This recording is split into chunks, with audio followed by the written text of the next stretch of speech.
And we're hot. Back in the studio. And it's dark outside. Yeah. Time's definitely changing on us. Oh, man. Never got our roof done. Never got the camo on the door. It's getting the right time to do the door. Okay. Whatever you say. And then we'll make a big post about it. A big post. Look at the door.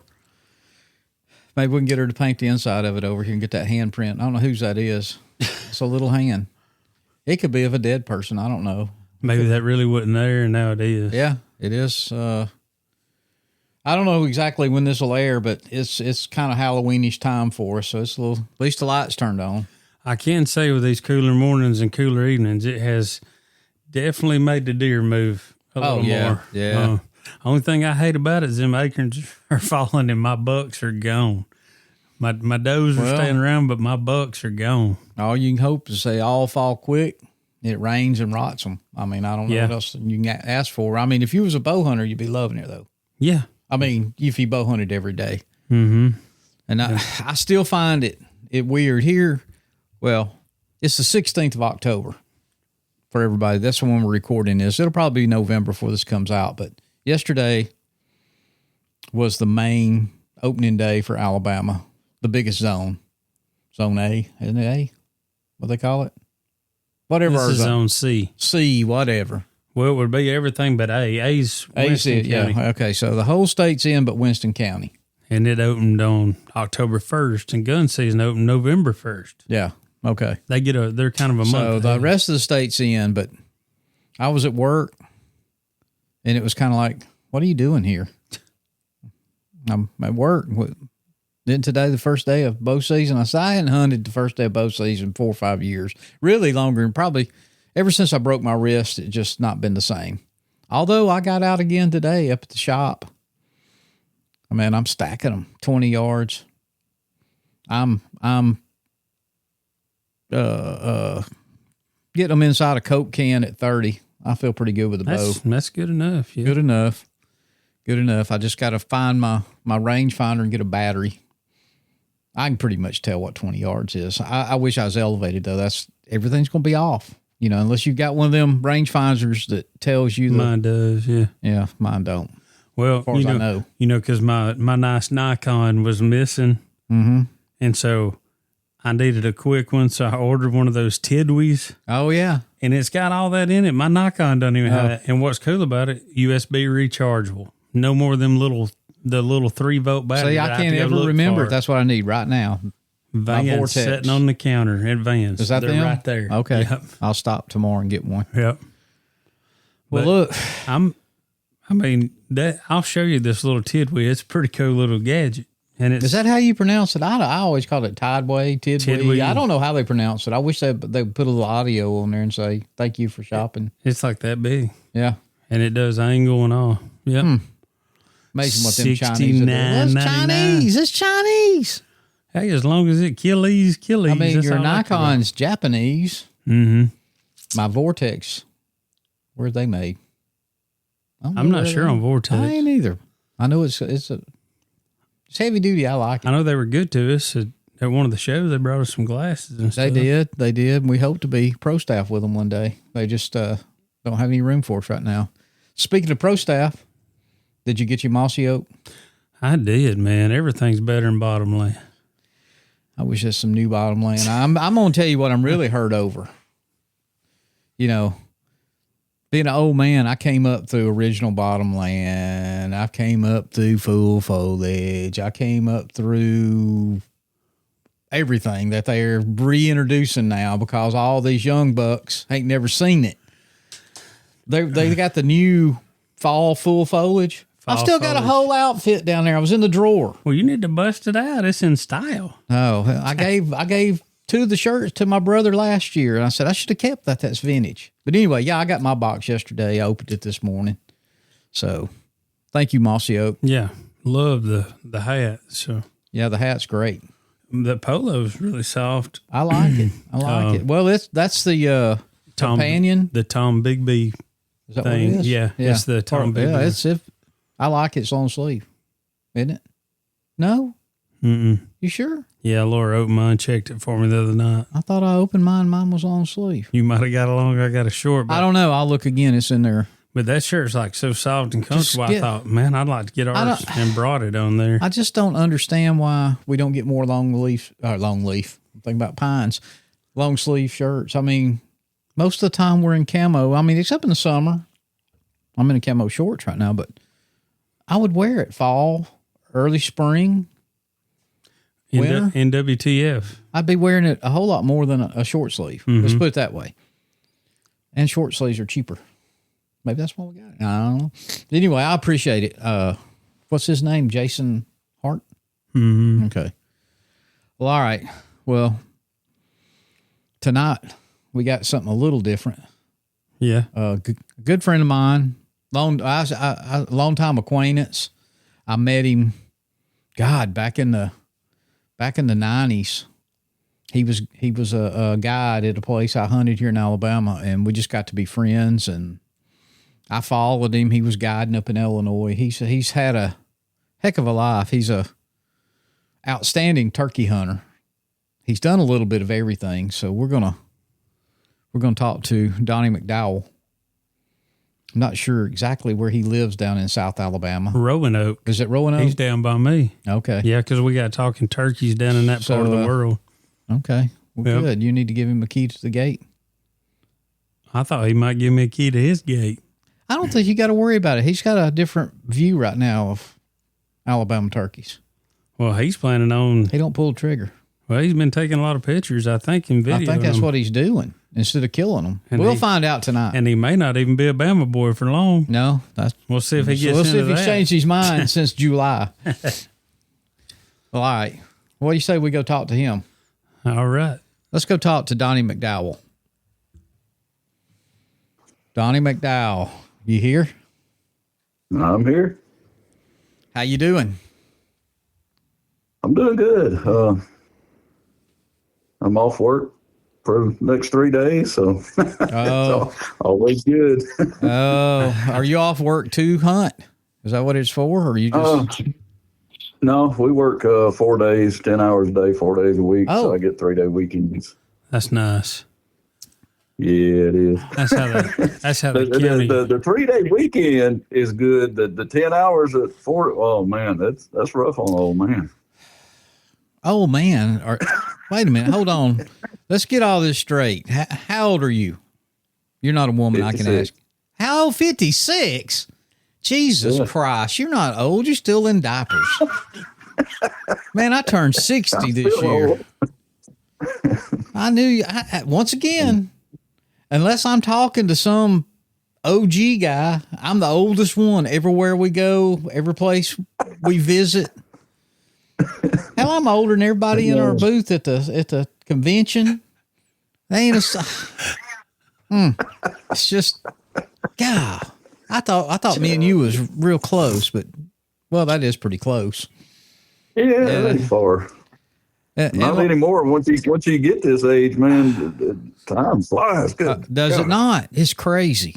Good. You know, I always heard my parents, my grandparents talk about, man, how, you know, the older they were, how time was flying by. And it's true. Man, you just turn around. Your kids are grown. Your grandbabies are growing up. I mean, it is, and you're old. Yeah. I mean, it don't bother me being 60. It didn't bother me being 50. I'll tell you what did bother me when I turned 30. I was just, well, here's the deal. Then we'll get into the story with you. I was, man, it was coming up on my birthday and I was raw. I'm talking about raw. And for days. And finally, my wife at the time said, "What is your problem?" And I said, by this time in life, I thought I would be here and I'd be doing this and I'd have this and we'd have that. And here I am. I'm 30 years old and we're nowhere near it. And she looked at me and she said, "Anthony, you're turning 29. And I said, "Oh." And that was it. That was it. I was fine. And then when I turned 30, no problems turning 30. I'd already went through that, I guess. Yeah. But you already done it one time. Somewhere in my mind, and I hope probably when more men's, because sometimes now Rebecca downstairs, it don't bother her birthday or anything. She's never shown anything, but there's some women, they don't even want you to mention it. Mm-hmm. You better say, yeah. You better get them a gift or something, but don't talk about age or any of that kind of stuff. But I just, there's nothing you can do about it. It's coming. I'm just happy I'm breathing. Yeah. You know what I'm saying? That's right. There's a lot of people our age and younger that ain't here no more. Yeah. My two best friends, I put flowers on their grave every year. So I'm thankful I'm here. But anyway, for people out there, and I'm sure all three of our listeners, well, heck, they're all on the thing tonight, I guess. I don't know. But nobody knows who you are, but I'll just tell everybody what I know about you. I met you, what was it? Was it early 90s? Mid 90s? Yeah, probably somewhere early. In there, somewhere late 90s. I don't know. You were guiding down in Foster's for Clay. Yeah. What do you call it? Black Warrior Hunting Service? Yeah. Yeah, so, Black Warrior Hunting Service. That's where I got to know you, and you taught me into coming to Illinois one year. I got a good story. I told Dustin about that. And hey, you're a witness. It happened. Did it not happen up there? It did. It did. So anyway, so go ahead and just kind of tell everybody just, where you from and, how you got into everything and that kind of stuff. Right now I'm from Roanoke, Alabama, I guess big city. But I was born and raised in Georgia. Well, actually, I wasn't born in Georgia. When my mom went in, my dad and mom were living in Georgia, and when she went into labor, he left work. Of course, he went and picked her up, and she thought they was going to the hospital, and he was heading down 85 going to Alabama. He said his son wasn't going to be born in Georgia. So, I was going to say I wasn't going to hold it against you being born in Georgia, but I can see right now, me and your daddy would have got along. So, I was about to ask Dukes or Blue Plate. Yeah. We will get into that. So, hey, as far as that goes, I go either way on them now. Oh well, I ain't picky when it comes to food. Well, me or you either. So, but we'll bring you in on that Dukes or Blue Plate thing here in a little while. But yeah. So you was living, or your mom and dad was living in Georgia, but she was brought to Alabama to give birth. Is that right? That's right. So I was born down here in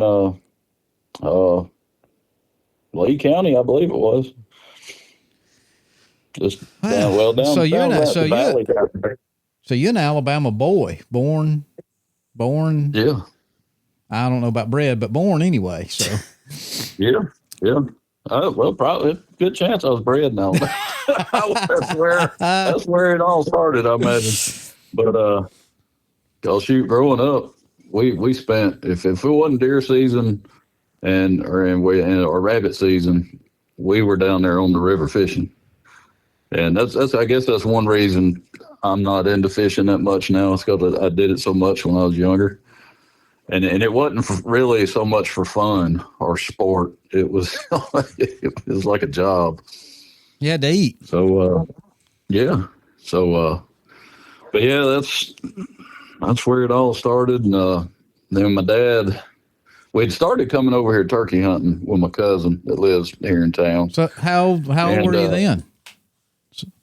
When we started coming over here? Yeah, I mean, you lived in Georgia. Turkey hunting? Yeah. Oh, I lived in Georgia till 2008. I guess you were living in Georgia when we met. Yeah, it was. Yeah, when we met, I was, yeah. Okay. But we started coming over here hunting with him probably around, I don't know, 2005 or something. Maybe a little earlier than that. But then when my dad passed away, actually wasn't the last day. Matter of fact, we buried him on the last day of turkey season.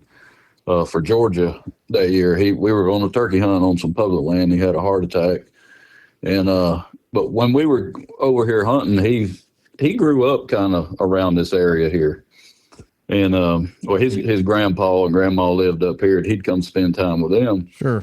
And a little interesting tidbit about all that. I don't know. Are you familiar with Murder in Coweta County? No, I'm not. The movie with Andy Griffith and Johnny Cash. I've seen that movie. Anyway, I couldn't have told you the name, but I have seen that movie. Yeah. Well, that the fortune teller on there, May Haley Lancaster. Uh-huh. My dad used to, when he was young, he would come up here, like I said, to his grandparents' house, and they were sharecroppers over in Heard County. And they had a farm over there, so he'd go over there with them. And when he was over there, he would go hang out with May Haley Lancaster, and she'd pay him to do chores and stuff. So did he get his fortune told? Did she ever? I remember him telling, and I've heard him tell it quite a few times, that she told him that if when he got old enough, if he would move down there and help take care of her and her sister, that he would never have to want anything the rest of his life. Wow. And of course, he right after, I think it wasn't long after that, he went into the military and went into the Army, and yeah, he had a pretty interesting life. But anyway, we hunted over here. So, and we'd see places for sale, and by that time he was getting ready to retire, I believe. I don't think he had retired then, but he said when he retired, we was moving back down here to Alabama. So when he passed away, my mom, she was in bad health, and the price to live in Stone Mountain, Georgia was crazy. Yeah, I packed her up, and we found a place over here. I got me 4 acres and bought it and moved over here to Roanoke. Well, actually outside of Roanoke, 2007. That's, of course, I'm living in Roanoke now. But I still got my 4 acres out there, though. Well, heck yeah. Yep, that's where I'm at now. Yeah, I think I'm wanting to say I was wanting to say 94, but I'm thinking now it's 97 when Clay killed that big buck that he had on his brochures. Oh yeah. I started. I think that was in 97. Okay. And I think I started working for him that year or the year after that. Well, it had to be after that then, because yeah, he had already been in business a couple of years. I had a friend who lives in Gunnersville, Mike Carter, and we need to get him on the show one night. At that time, he was a huge big buck hunter. I mean, that's what he did. He's a guide on Gunnersville Lake and Weiss Lake and a lake over in Georgia somewhere now, but he's big time. And if you get on Facebook, you can look him up. I mean, he can catch fish, but he lived in Fort Payne. And I met him. I had joined a hunting club off down in Barber County, which is a long drive from, north of Birmingham. But we hit it off, and he said he turkey hunted, but I never turkey hunted. He never came down there and turkey hunted. But and I was just trying to learn it back then.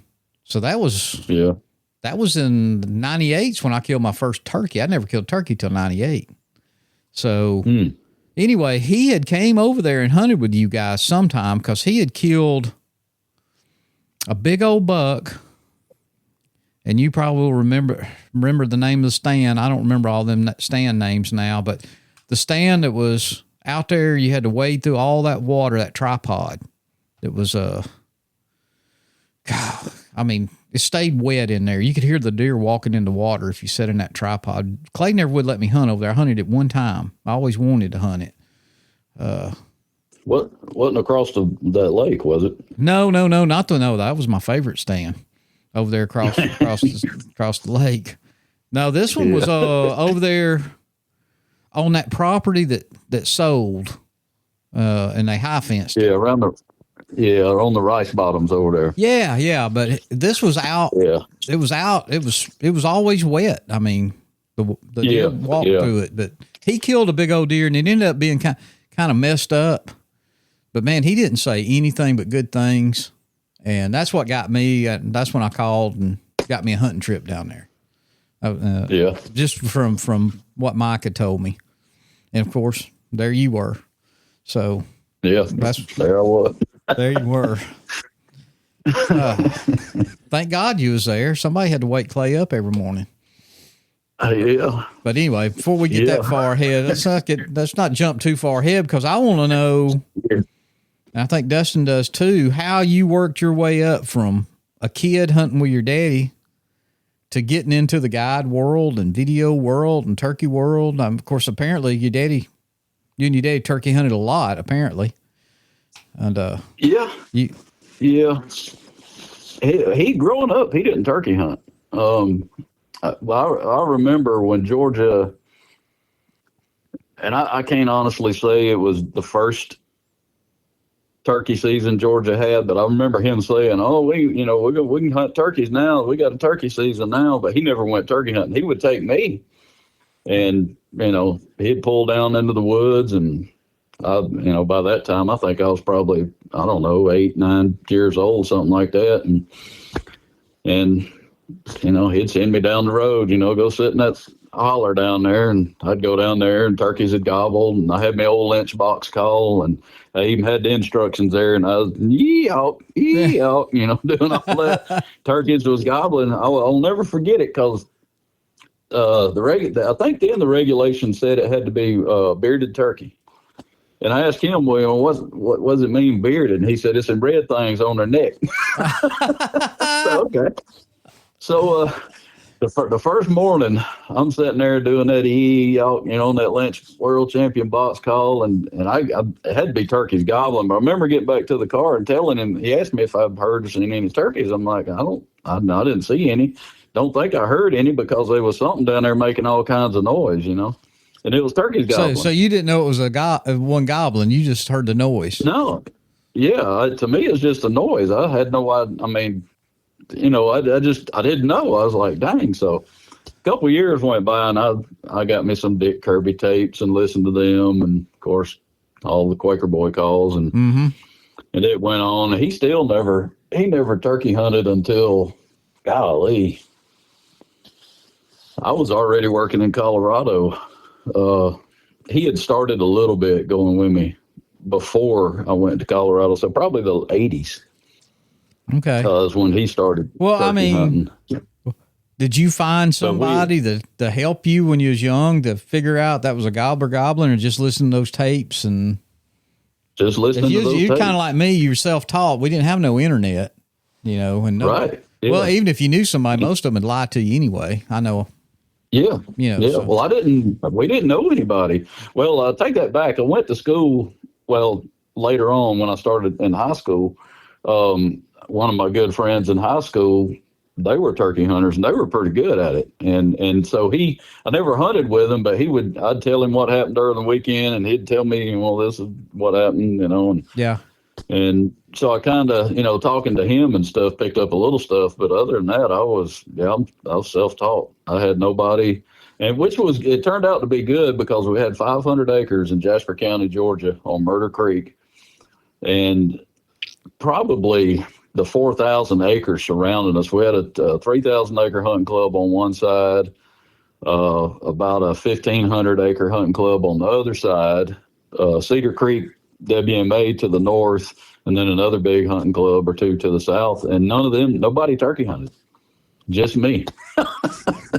So when Mad Calls and Mark Drury and all that stuff come out in the heyday, when there were turkeys everywhere, man, that was the time. I was in heaven down there, boy. You ain't kidding. That was the time. Well, and that's when I was learning myself. I got a real late start. I was, I guess, in my 20s when I decided to really try to turkey hunt. So, but that's when, there was turkeys everywhere. I'd give anything to know what I know now.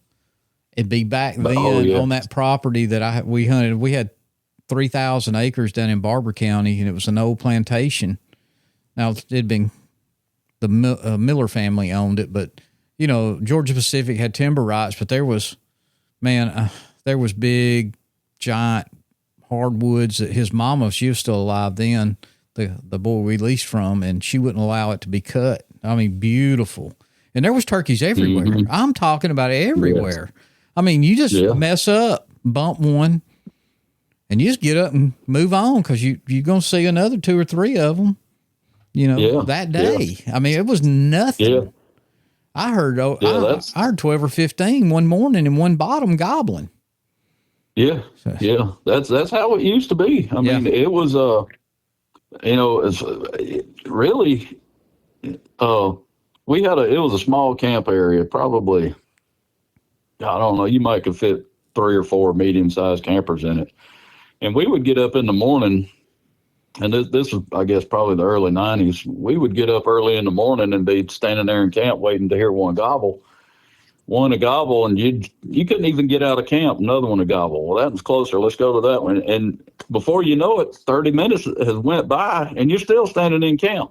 And turkeys are just gobbling everywhere. Yeah, because you didn't know which way to go. Yeah, and most of the time we just walked right outside of camp and sat down, and turkeys would just run all over us. Yeah, it was crazy. But yeah, I had all that to myself for all through the 90s, pretty much. That's crazy, isn't it? Thinking about that and now how it is. Yeah, and they won't. That's like you said. If I knew then what I know now, which I don't know a whole lot more now than I did then, but I mean, if I had been, I don't know, a different mindset or something, I would have learned. I had the opportunity to learn a lot more than what I did. You know? Yeah. Yeah. It was crazy. But it was some good stuff. And but yeah, that was the beginning of my turkey hunting career, and I guess you could say. And then I went on, golly, I turned 16. And me and my dad, my buddy, and his dad went down opening weekend. And it wasn't the first turkey I seen. It was the first turkey I ever seen in strut. I had him gobbling down at the end of this road, and I seen him follow a hen across the road. And he was just scooting right behind her, man, and just blowed up full strut. And I will never forget that as long as I live. And I think that's what really lit the fire. We went home that Saturday, and me and my buddy spent the night with me. And we got up next morning. My mom let me use her car, and me and him drove down there that next morning. And I killed my first turkey when I was 16 with Jake. But that's okay. But, yeah.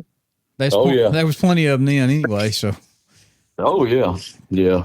And but that's what started it. Then I, of course, got into turkey calling contests and all that stuff, and did that for a few years, and then moved on to bigger, well, I won't say better things, but bigger things. Well, as far as Colorado and elk. Well, and all that turkey hunting time, I mean, was you deer hunting in the wintertime too? I mean, was y'all deer hunters too?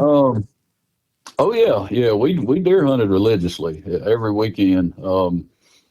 And it wasn't no trophy hunting or nothing like that. Back then, you get like 3 doe days a year, and you're lucky if you seen one buck a year. So you just spend a lot of time in the woods. But as I got older and more into the turkey hunting, and I probably told you this way back in the day, but it got to a point to where I was hardcore deer hunting up until usually around Thanksgiving. The turkeys would seem to start moving back in on the property. And all it would take would be to hear one hen or see a turkey track, and then deer hunting was over for me.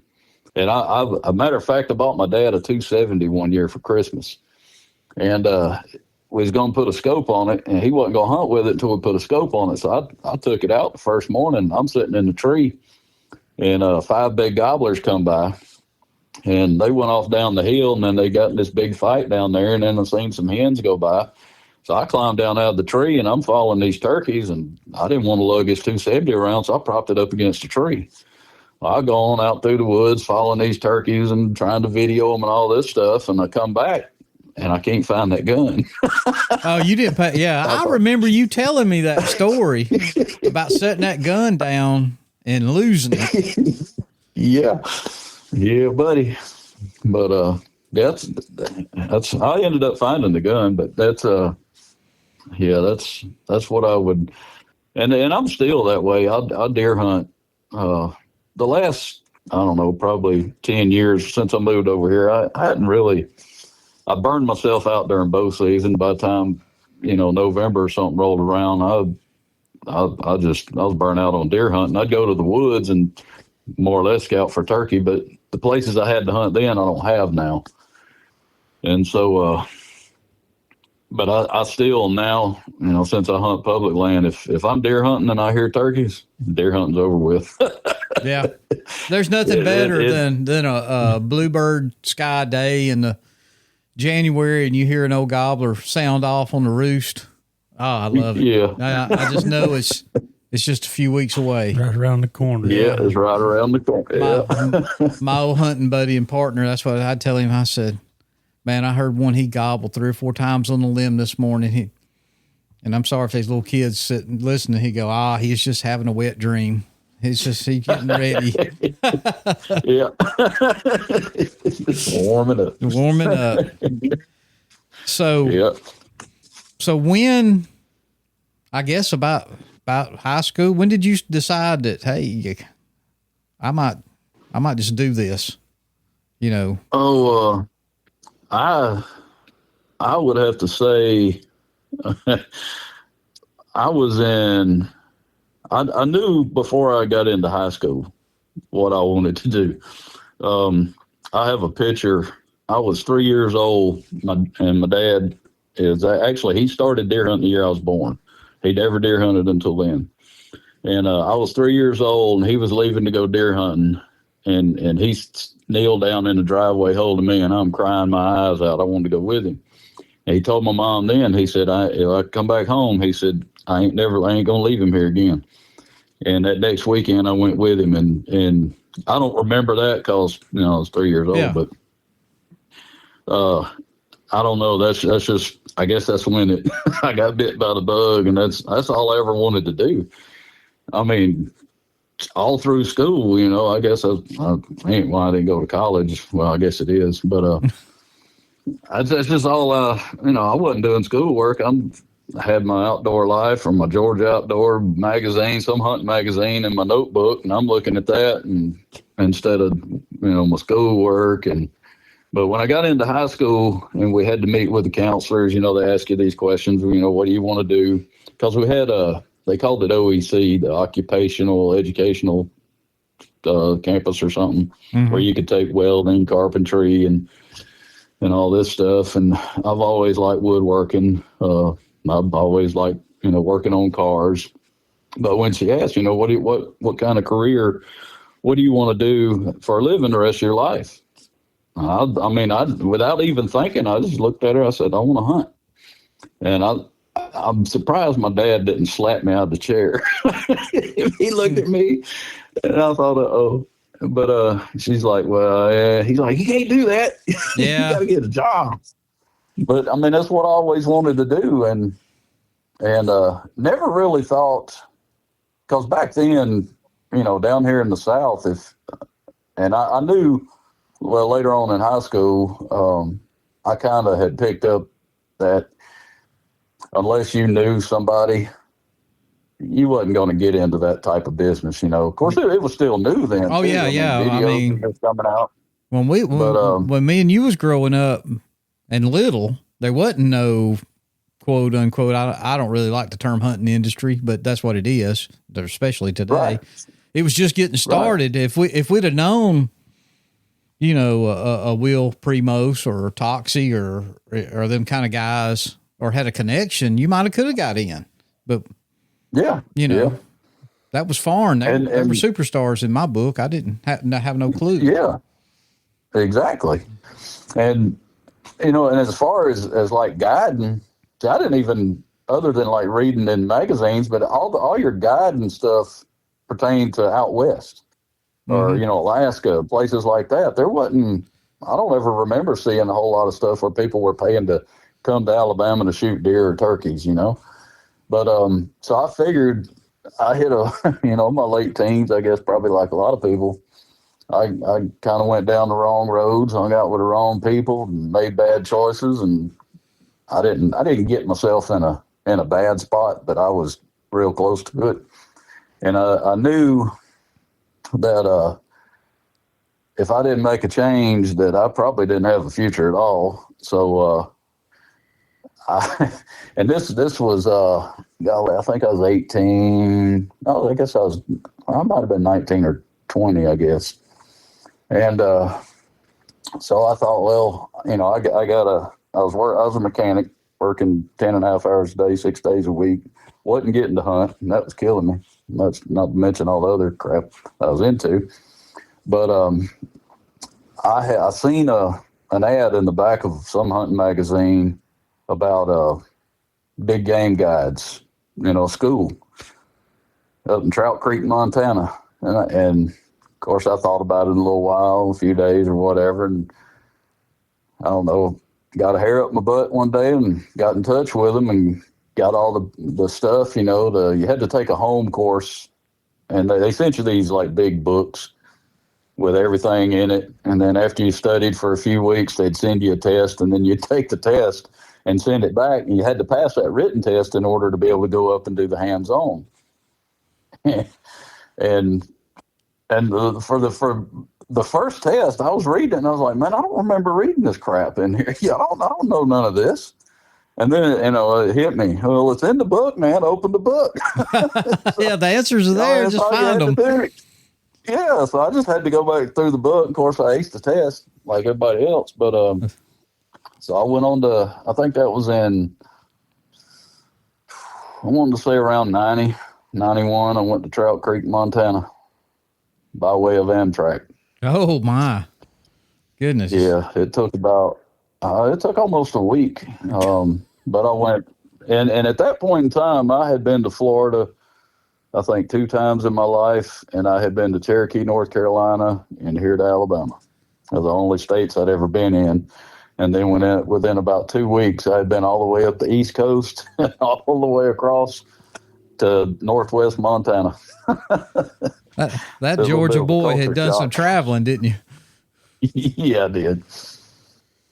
But yeah, that was a pretty cool deal.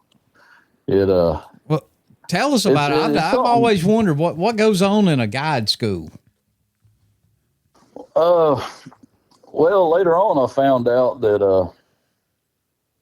of course, that not long after that, after I'd started guiding, there were more guide schools started popping up. I guess it became a thing. Yeah. But and at the time, I thought if I'm gonna do anything hunting wise, that's the route I'm gonna have to go. But I didn't care nothing about elk, didn't care nothing about mule deer or none of that out west stuff. I just wanted to stay here and hunt deer and turkeys. That's all I wanted to do.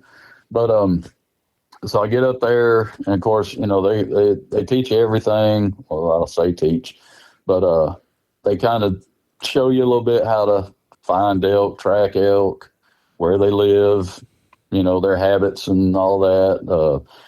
We went after elk, moose, bighorn sheep, mountain lion.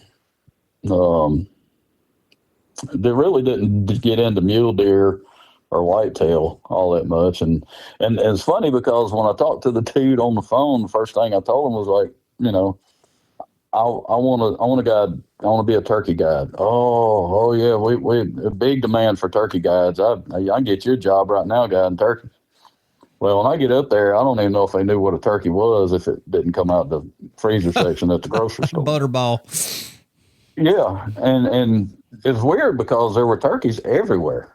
I mean, they were just flocks of hundreds of them. I mean, it was crazy. Of course, the deer and the mule deer and antelope and everything else were like that too. But they pretty much just the big game stuff. Working with mules, horses, building saddles, shoeing horses, all, just taking care of the livestock, camp jacking, cooking, building a camp, just anything you could think of to do. They kind of ran it almost, I don't know, survivalist or boot camp. I remember one thing that they told us right off the get go was you had to bring a day pack was one of the things you had to bring. You had to have a 7x7 tarp, and then a list of things you keep in this day pack, and you keep it at your bunk at all times, because out there, if you're a big game guide and a hunter gets lost or somebody gets lost in the wilderness and you're working for this outfitter or you guide in this particular area, they will call on you to go see if you can find them. And they said might be 1 o'clock in the morning, might be 3 o'clock in the evening, they'll know. So they would come in there like 11 o'clock at night and say, all right, load up, we're leaving in 5 minutes. And you had to have your crap and in the Suburban in 5 minutes. And then they'd drive us down the road and turn around, come back, and we'd go to bed. You know, but that does sound like a boot camp thing, don't it? Yeah, or some kind of train. I mean, I guess it was. They was trying to train you to be ready, I guess. Yeah. We had to cut, all the firewood by hand, build our own camps, everything right there in the guy's backyard, basically, or out by the horse corral. Where did they have y'all staying at? They have y'all in a house, or did you have to stay in a tent? When we got there, when I got there, they picked me and I think 3 other guys up in Libby, Montana. And we drove about, it seemed like 4 or 5 hours to Trout Creek, where the ranch was. There's already a few guys there, and they had one wall tent almost up, and before dark, and it was already evening time. But before dark, we had to have 4 tents up, 4 wall tents. And then none of us know jack squat about putting up a wall tent. At that time, I could hardly put up a dome tent with just 2 fiberglass poles in it. Yeah. But we learned, we did it, and they would send us on about I think the end of the first week, and this was all during the month of July. But at the end of the first week, they sent us out on. They would pair us up in teams, and they would drive us around and drop us off at trailheads, and give us a map and tell us, all right, we're going to pick you up right here in 4 hours. I want you to take this trail, cut across to this trail, and we'll pick you up there. Just teach us how to navigate. Mm-hmm. And so we did that. And then one time there toward the end, they sent us out on solo overnight trips, and they took me up to the Idaho border. I was the last one to drop off. And the guiding instructor's name was Speed to Sear. He was a famous, very, I guess well known in the area for his mountain lion hunting abilities, him and his dogs. But when he dropped everybody else out, and I had the longest hike, which is 14 miles, and it was right before dark, and he's going to pick me up right before dark the next day. And he asked me if I had a gun. I'm like, no, y'all told me not to bring a gun. I wouldn't need one. And he said, well, what kind of weapon do you have? And by this, I'm already thinking, what a weapon? What am I about to get into? And I told him, I got this little Gerber sheath knife, and I got a hatchet. And so he gets on the radio and calls back to the lodge and tells him that he don't have a gun, he don't have any protection. I don't need to be leaving him up here. And he'll be all right. So, but he told me before I left, he said, look, this is what you got to watch out for. He said, number one, if you hear any people, see any people, stay away from them, hide, do not be seen by people.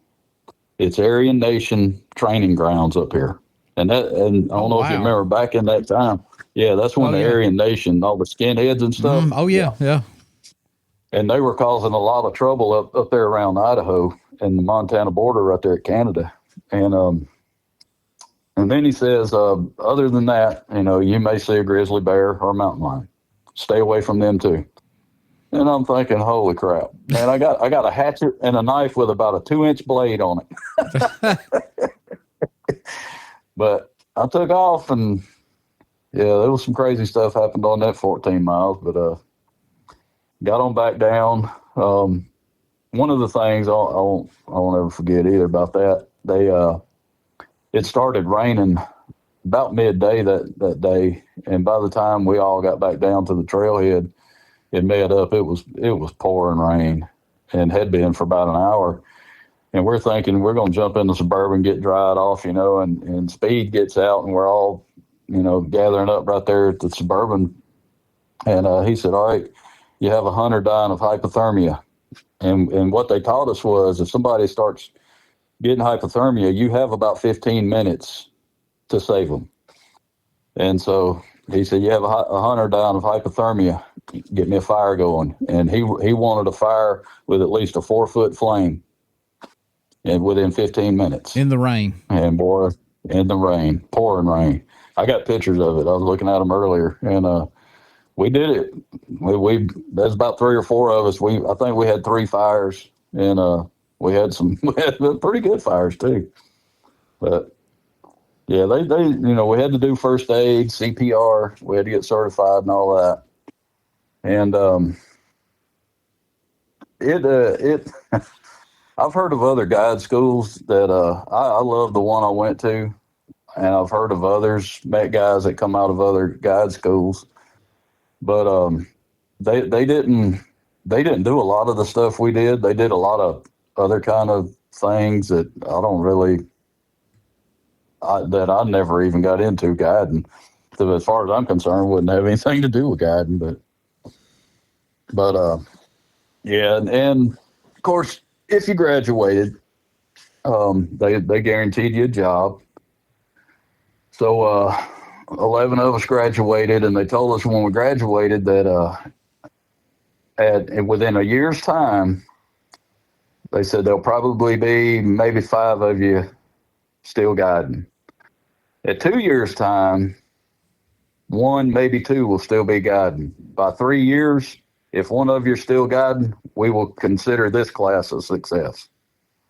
And at 3 years, me and 1 other guy were still guiding, and then he quit after 4 years. So wow, I hung in there.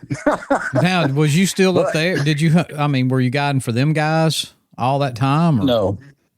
No. When I got home, and I wasn't home probably a week, and he called me. His name was Jerry Mouse, and he's the one that owned the guiding school up there.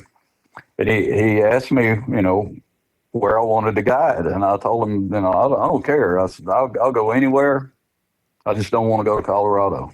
And I don't know why I didn't. I just didn't want to go to Colorado. And he's like, "All right, that shouldn't be no problem." So a few weeks went on, and deer season had came in Georgia, and I was down there deer hunting. And I came home, and he called that night, and he said, I got a name and a number. I need you to call this guy. He's in Alamosa, Colorado, and he wants you to come work for him. And I'm thinking, man, I don't want to go to Colorado. But I called him, and I don't know, about a month later, I was headed to Colorado. And that's where I met Ed Wiseman, Judy Wiseman, that's a whole, and I'm going to have to go into it here in a little bit. But anyway, I went out and hunted with them, worked for them for about, I don't know, maybe a month that first year. He had a few drop camps for elk in the San Juan Wilderness area. And I think he had a couple sheep hunts. I helped him pack in on them. And then he pretty much didn't have nothing. So I came back home and hunted, got back into the lifestyle that I had desperately tried to leave. And got to another point in my life where I thought, man, if I got to do something, I got to make a change. I wasn't happy going back to being a mechanic. Everything was just falling apart. And so I got to reading the Bible and going that route. And so I had done reached my end. I ain't kidding you. And I was laying on the couch one night over at my mom and dad's, and I was laying there, and I'm praying, God, just give me something other than this. I can't I can't do this. You know what my heart wants. You know what I want. Give me something. And while I'm laying there praying, I hear the phone ring, it didn't really register anything. And then Mom comes into the room there, and she's like, "There's Ed Wiseman on the phone." And I'm like, "What?" And she's like, "Yeah, Ed Wiseman from Colorado wants to talk to you." And I'm thinking, "Wow, okay." So this is in the middle of you praying. Right in the middle. I mean, interrupted my praying. And Ed's like, "Hey, dude." Well, not dude. "Hey, guy. Yeah. We really enjoyed you last year, and we'd like to have you come back out this year. We're going to have a full season. I'll need you from like October till January." And I ain't going to lie to you. I almost passed out. I mean, it just talking about it now, this sends chills up my arms. But I thought, man, that was quick, God. So I felt like then I was like, this is meant to be, And I told him, well, I didn't tell him at the time, but when I got out there, I told him, I'm like, man, I was in the middle of praying for God to give me something that would set my life straight and bring me joy or all that, and you called, and he's like, well, it's meant to be. Yeah. Like, I guess so. So that started that.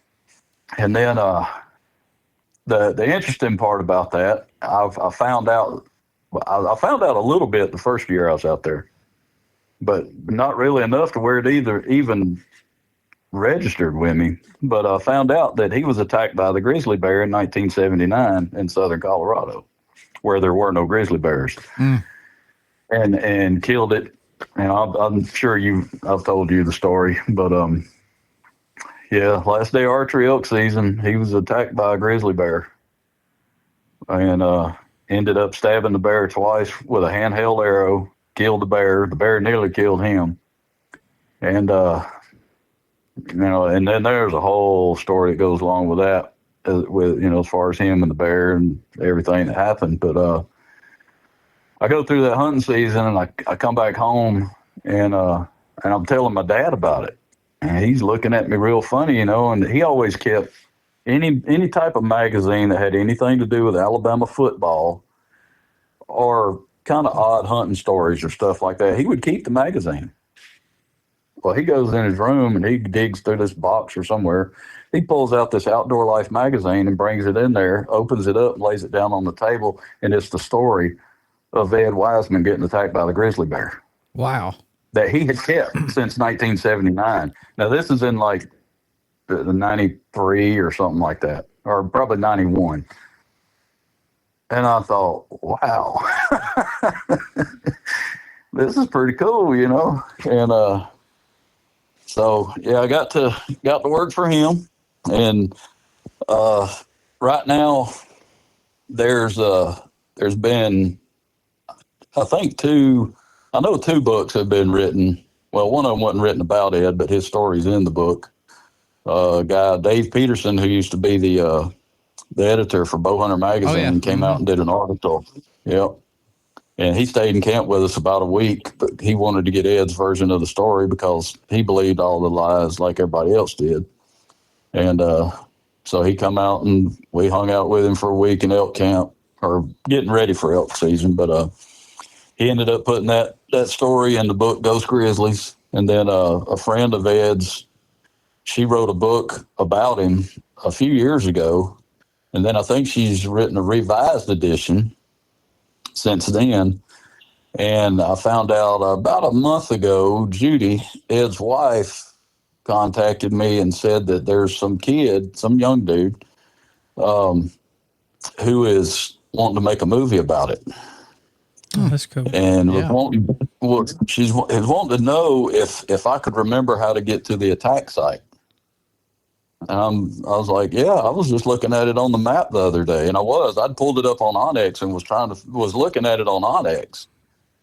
And I'm like, yeah, I think I could get there. She's like, well, he's wanting to go to the attack site, and we think you're the only one that might could get him there.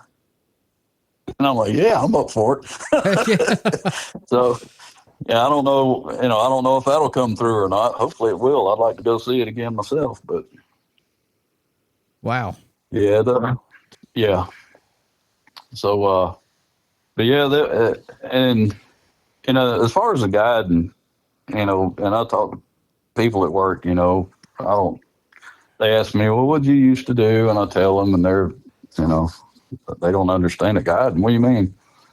And of course, when I tell people about it, some people want to know, what was the weather and all this. But the thing that probably now, I guess, as I get older, sticks out more to me than anything. Of course, some of the experiences I had and some of the stuff I've seen, I'll always have those memories. But it's some of the people I've met, Mm-hmm. because I'm not a people person. Never have been. Don't No. like being around people. Yeah, I and that's never would have another thought funny that. thing. No, not me. I'm a what do you call them? A recluse, introvert, something like. Yeah. No, you put me by myself in the woods. I don't need people. But and I always thought that was one of the funny. To me, that was like God's sense of humor. Yeah. You know. So I'm gonna give you 5 new guys every week. You got to learn them, be friends with them. Become friends with them, shoo them out the door, and here come 5 more. Take them hunting. Yeah. Yeah. But it's the people I've met. I mean, you for one. I've met. I don't know if you ever heard the name Jimmy Ryan. He was a bow hunter back in the '90s, I guess. He owned some coal mines. He used to come hunt with Ed. Um, one of Ed's first paid clients was Fred Bear, which Wow. that's pretty That's interesting. yeah. Yeah. Um, Dale Larson. I thought about him when you had Eddie on the other day. Yeah. Eddie may know Dale Larson. He was, and this was probably back it might have been the 80s or 90s. I'm sure it was in the 90s, maybe late 80s. But he killed a buck they called Dagger, and he was on the HS Pro staff. Well, he came out and sheep hunted with us one year, and I think that was the only sheep he needed to complete his slam on sheep. And we got him on a monster ram. The ram probably pushing 200 inches. And Man, that is and a big Dale, one. Stud. yeah, we killed the biggest one we ever killed. I think was around 180, and he had like 18-inch bases. Mm. Just the skull and the horns weighed almost 100 pounds. Yeah. Oh, I've held some big ones before. Now I've never killed one, but I was good friends with They're taxidermist, and he did a lot of them. And it was like, come here and pick this up. It's unbelievable. yeah. Oh, they're and to me, Ed's passion for the bighorns was like mine for turkey. And I would have to say, everything I've ever hunted, that bighorns would probably be second to turkey for me.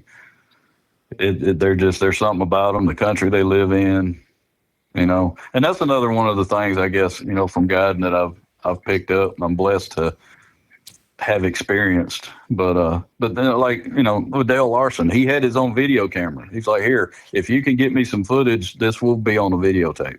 Is that where you got your start where you started liking toting? I know that's one of the things I remember most about you. You didn't hardly go anywhere without a video camera.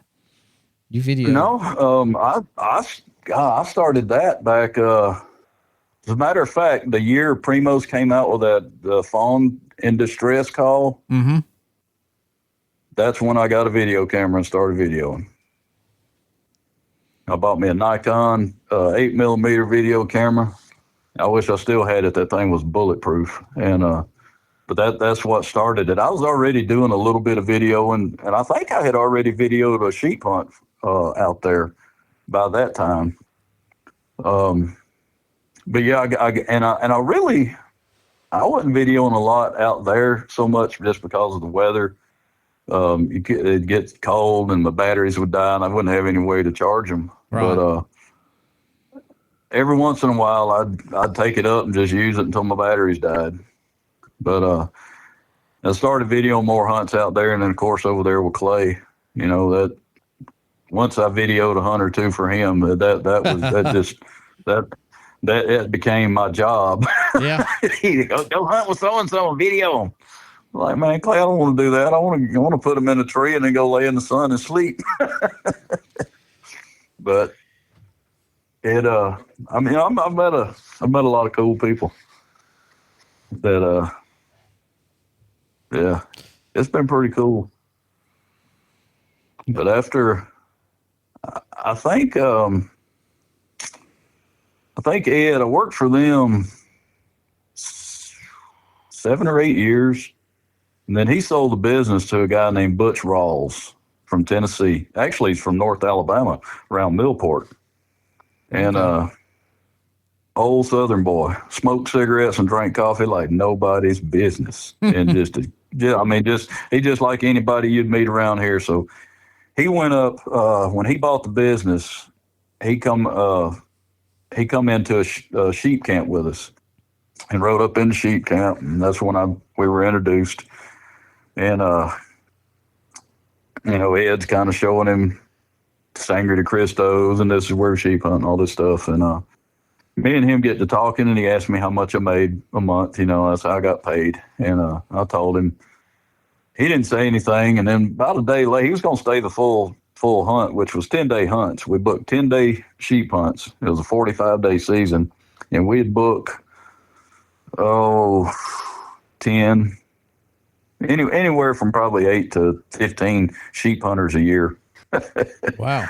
And usually most of the time, there in the latter years, we would tag out usually by the second day.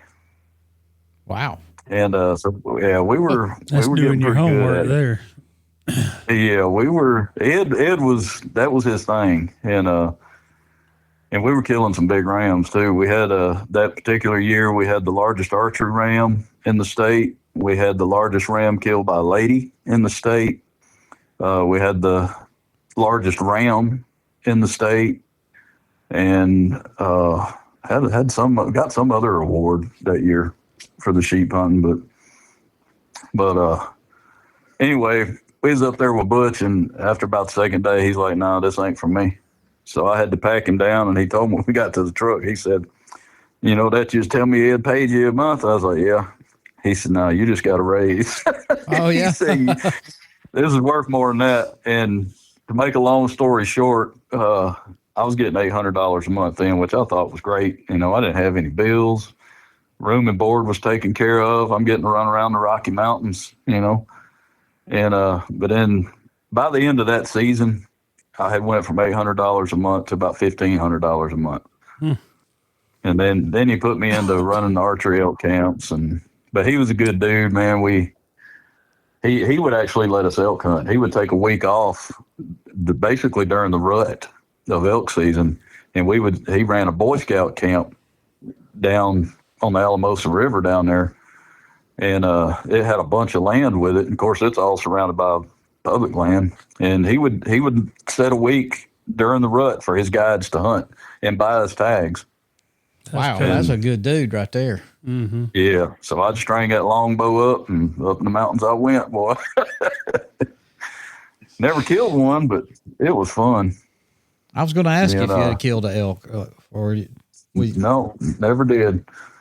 Had a couple opportunities at some small bulls when we was on the bull ended up scoring a 360, and he at nighttime he'd stay in the pasture right behind where we were sleeping and bugle all night, keep us awake.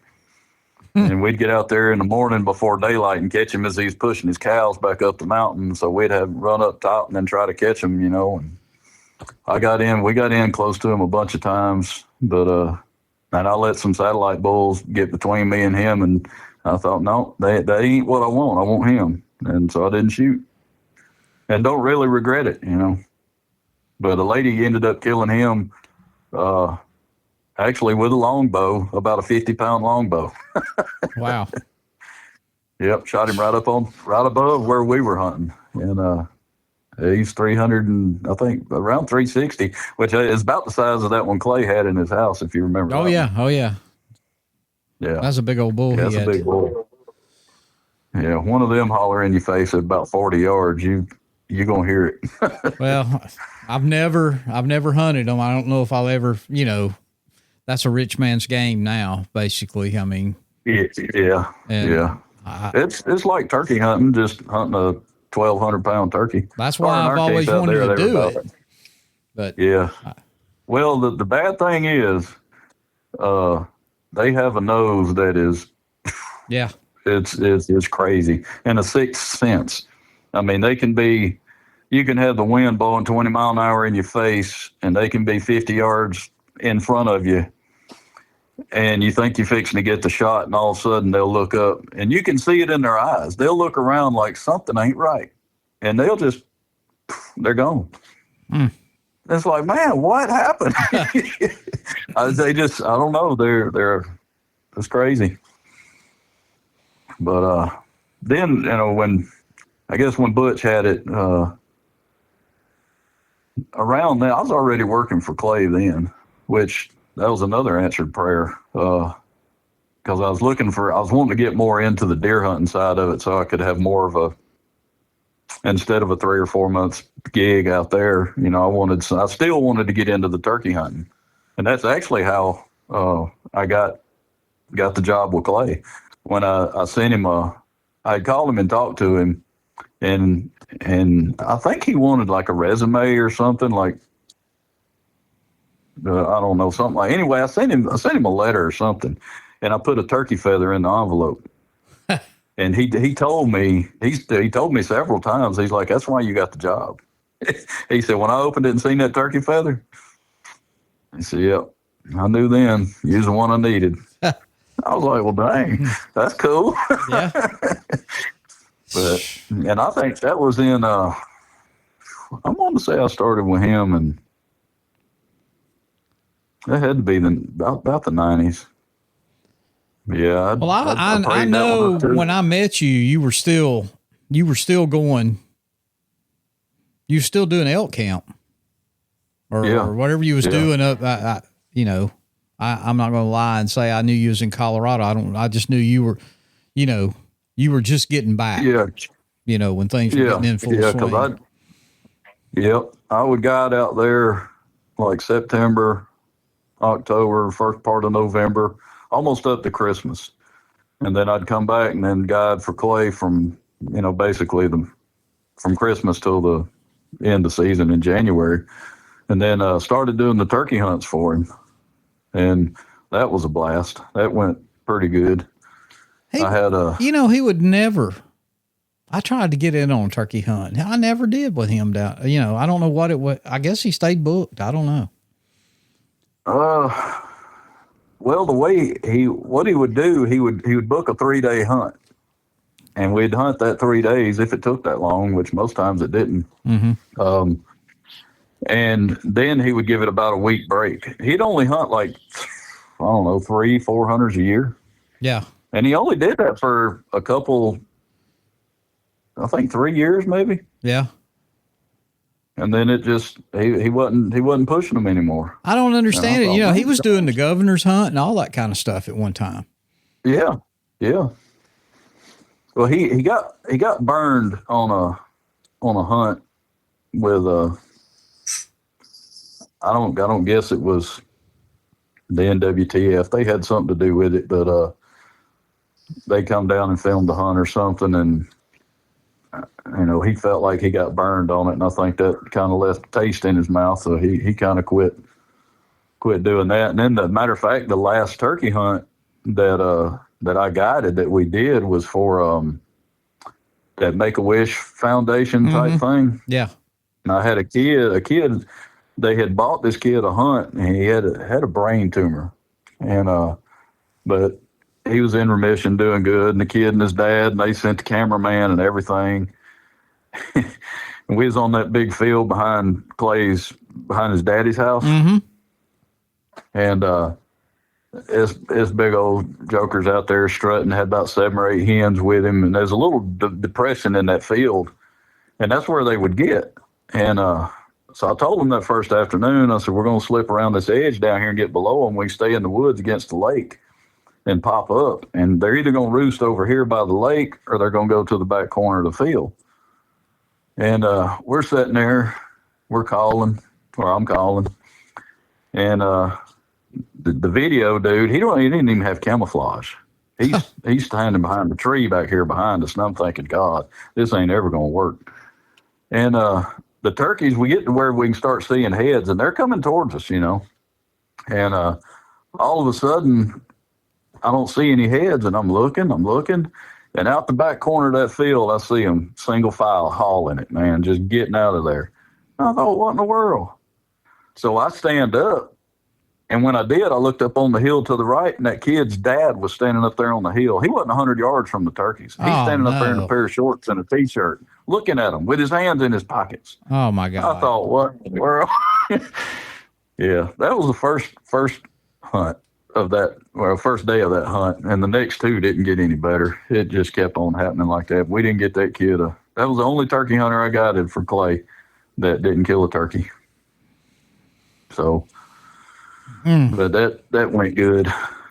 I enjoyed that. I met a lot of cool people working for Clay. And boys from Louisiana. Oh, I know who you're talking about. I believe Cliff and Craig. They'd bring a sack of was that the ones that would bring them oysters all? Yeah. Mm-hmm. Yeah. Clay out there sucking them things hot out of a bag, and didn't he have Clay had gout, and they would just fire his gout off too, I think. Oh yeah, because Aaron used to get mad at him when he'd eat them. Oh yeah, it's gonna make your gout act up. I don't care, they good. Yeah. Yeah, he'd stand out there slurping on them things for an hour. Yeah, I know. That's one thing that has never even crossed my mind is to eat no old raw oyster. You might like them, but I don't. Oh, I love them. Well, I hated them until then. That's when I started eating raw oysters. Well, maybe I should have eaten some down there then, because. Man. Well, them were good. I've had a lot of bad ones since then, but them was good. But yeah, that was a good time. Met some good people there. Man, where'd they go after that? Well, I guess after that was another answered prayer when Steve Phelps gave me a call. That was pretty cool. That's the job I wish I still had. I love all the rest of it. I'm too old to do that mountain climbing crap again. Mm-hmm. I'd love to be able to do it. I think I could. I'd push myself till I had a heart attack, but I'd try it. But the gig in Illinois, then that was something. Hey, there was some amazing deer up there, and that was their heyday too. Really, in my book, Yeah, I mean, because you talked me into coming up there. Yeah. Oh, it was good then. Now I think a lot of Steve's camps have went trophy. He trophy manages like a 140 or minimum. Really? Yeah. Well, and they're, I don't know that they're killing. I wouldn't even say they're killing really better deer. They're just not killing as many of those 2-year-olds and bigger 3-year-olds. But yeah, he's putting some pictures of some big deer. Oh yeah, I see it. I look at it. I follow them. That was the hunt. That was the first paid hunt I went on that I felt like I was buying a house. I mean, I'm not talking about the money. I'm talking about when me and him sat down. Me and him, there's one other guy, a guy that worked with me. He came up there with us. I signed so many papers. I had to agree, that if my image was used in advertisements, I wouldn't, try to get somebody had sued him, I guess, wanting money. If I found sheds, I had to turn them out. I'm going, you think I'm going to turn in a shed? Now, you ain't going to know about it. I'm going to hide in a ditch somewhere until I leave, Yeah. And then that day, when we pulled up, we didn't stay in y'all's main camp. I don't know if you remember. No. Back then. We stayed, it was just me and Steve, and there was 2 guys from New York. It was right after 9/11, a year or so after 9/11. Yep. And we were in an old farmhouse. And now, Dustin will probably find he'll realize he'll agree now, but the first thing I did was I walked in and there wasn't no coffee pot in the kitchen. He's in a panic. Yeah, no, I just said I'm not staying here without a coffee pot. And I don't know if it was you or somebody else, but brought us that coffee pot. But, y'all showed us where to hunt and where some stands were. And, we was almost like we was on our own there for a little bit. I enjoyed, I enjoyed it. We hunted that same, whatever that farm was. And, God, there were deer. I think you hunted. Well, I know the deer you shot was on Bixby's. Well, that's where that's the only place I ever hunted. I didn't hunt any other place. Now, Steve had killed the boy that come with me. He killed that buck. It was a nice deer, but it was kind of broke up. And then they carried him somewhere else, put him in a blind, and he said a monster come by him in the blind because he said I almost shot it. He was gonna have to pay. He had to pay for it. They put him out there to shoot a doe, and this giant buck comes by. But, I had hunted every day. That day I was up there, I mean, he wanted you to stay in the woods all day long if possible. And was those 4-day hunts?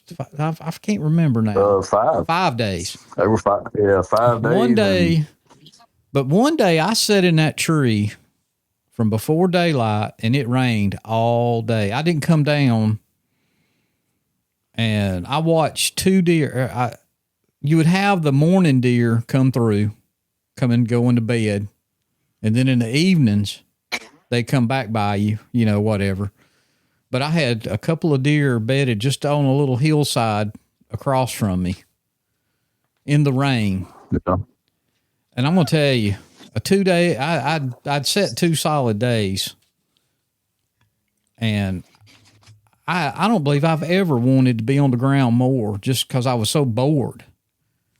And I'd give up the day I shot that deer. And I'll tell a story that way you can back me up. I'll have eyewitness account. I was sitting in a ladder stand, big old tall ladder stands they had, and I was playing Yahtzee. Not on my phone because we had phones, but they not like today. I must have one of them little pocket games or something. But anyway, a doe come out, and I said, well, I'm just going to kill me a doe. I'll have some meat. And I shot, and I hit a big old, some kind of briar. I don't know if it was like a big sawbriar here, but I don't know what it was up there. But anyway, I missed the deer because all the deer had moved through that morning. And I climbed down, got my arrow, climbed back up, sat down in the stand, and I'm serious. I had hunts over, that's it. I'm going home in the morning. And I looked up, and there was a doe coming down the edge inside the woods, and she kept looking over her shoulder, and there that buck was. He was out in that bean field, just on the outside edge, kind of shadowing her. And at the time, that was the biggest deer I'd ever seen. I mean, opportunity to shoot at. In my book, for Illinois standards, it probably wasn't the biggest buck in the world. Matter of fact, I think I had somebody made a comment about that up there. But I didn't have nothing but a hole by the side of a basketball to shoot through, and I judged him at, I don't know, 30 yards is what I was thinking, but he was probably closer to 40 because I shot him low because I broke his shoulders. Yeah. And I watched that deer run across that bean field, and about every 75 or 100 yards, I don't know how wide that bean field was where he run down and back across through there, but he would fall down, and I'd go, yes! And that joker would get back up and went slap out of sight. And that's when I guess I called you. I guess I did. Y'all come over there. We looked at the era, and I think you had walked out in that bean field and found the other piece of the era. I had my part. It was all bloody, and it was like, no, we're just gonna go back and eat and give him time. And man, there ain't no way I couldn't eat. I was excited, and I was kind of sick. You weren't sure. I wasn't sure. Yeah. And we went back over there and went across that field, and I was behind most everybody, and they jumped him up, and he ran on into woods. And what was the guy? Was his name Mark? There was a guy. Yeah. Anyway, Mark Havley. he says, run down the edge of that field and showed me where to go in at. And he said, we're going to circle around. I don't even know if we was on the same farm then. He said, Yeah. you know, we'll get him. You could, he said, we'll get him up. He'll come down that holler. And when he comes down through there, you'll get a shot. And sure enough, it did exactly that. My problem was he didn't stop and I didn't lead him. So I gut shot him. And he ran through the woods up into the cut corn and just lay down. And man, he just looked like a giant to me. Everybody comes over there, and then I think all of y'all go, you know, y'all told me to go back out and go down another spot, and I'll come in and way on down into a flat, and y'all was going to drive around or go around and jump him up, and he would come down through there. I get a shot. Well, I'm down to 3 arrows now, I think. Yeah, I had 5. So I'm over there all by myself, and it seemed like forever, but it wasn't. I mean, all of a sudden, here comes 3 or 4 does come, you know, trotting through there. They'd been spooked. And I look, and there's that buck, and he's coming. And he's on these, I call them elbows, knees, whatever you want on his front leg. Both of them was broke. And he's going. Yeah. And I drew back, and it was thick in there. And I shot, and I heard the arrow hit a limb, bing, you know. And I showed again, bling. I shot again. This time, that deer couldn't have been more than 25 yards from me. When I missed him, that deer looked me dead. I can still see it right now. It's like his eyes got real wide. I could see the white in him, like he went, oh crap, there he is. And he starts trying to run, but he's on these elbows or knee or whatever you want to call it on them front legs, because both shoulders were broke down, and I had no more arrows. And he starts off this bank. That bank had to be 8 feet high.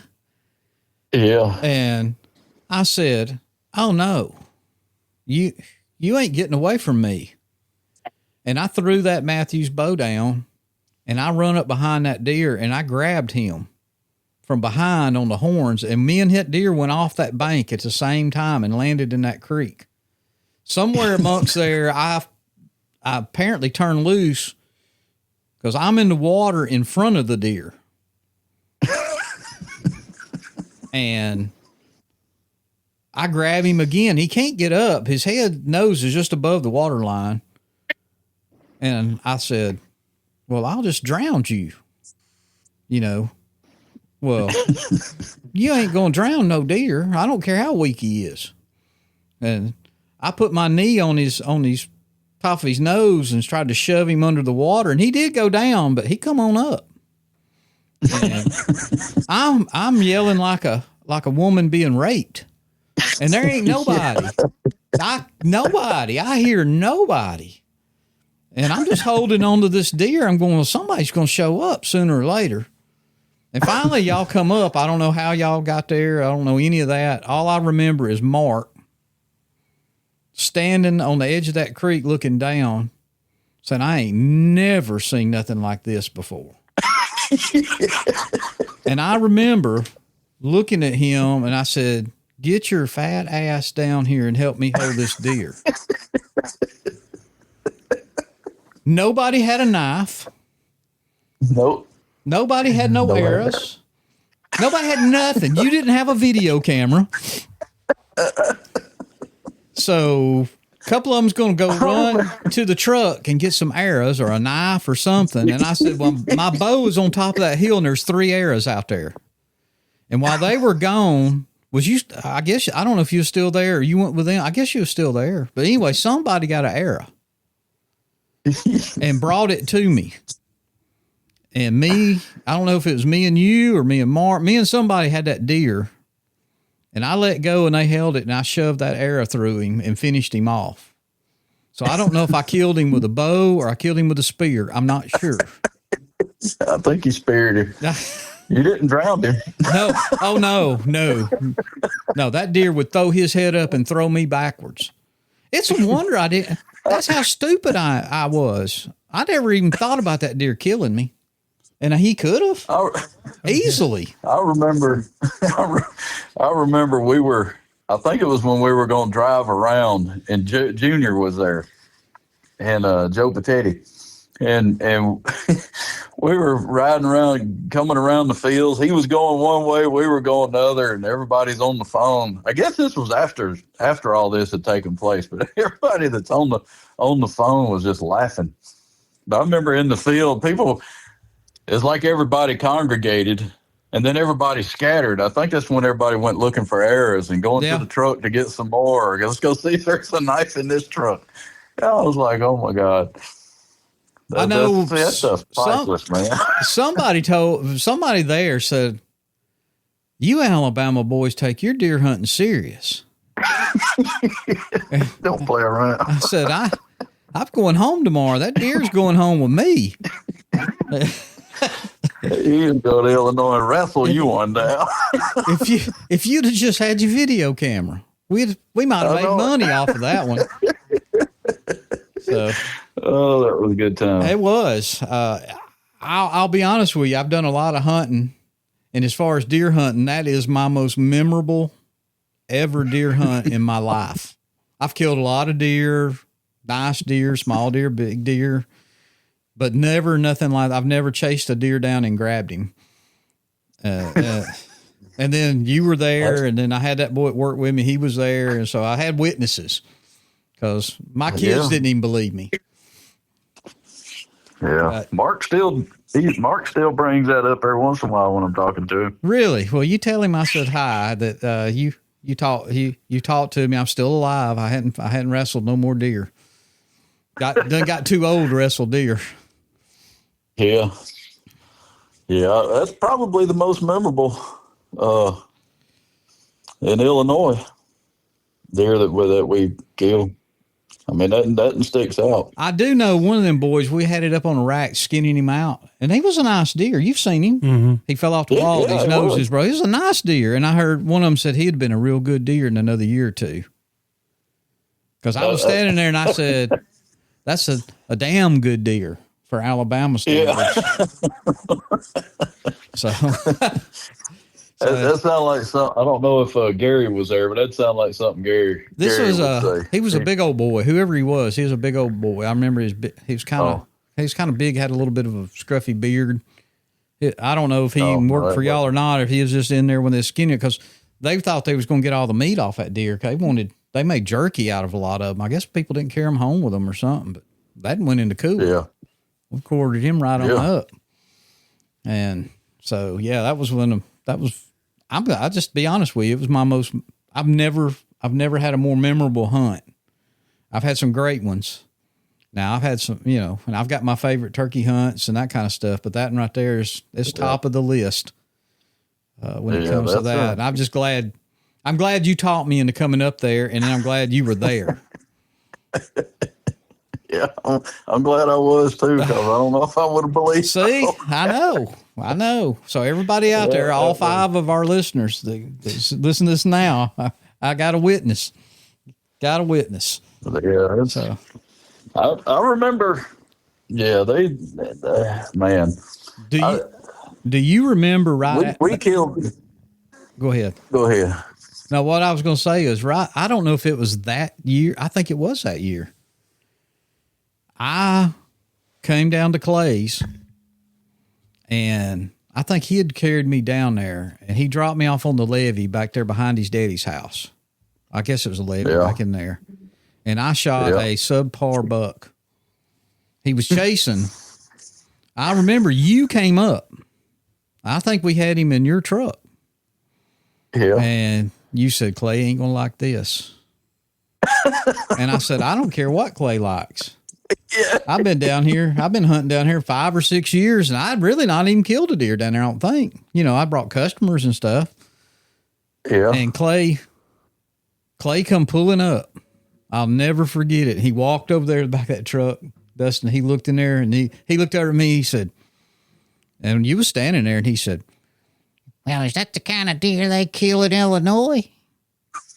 And I said, no, but it's the only kind of damn deer you can kill in Foster's.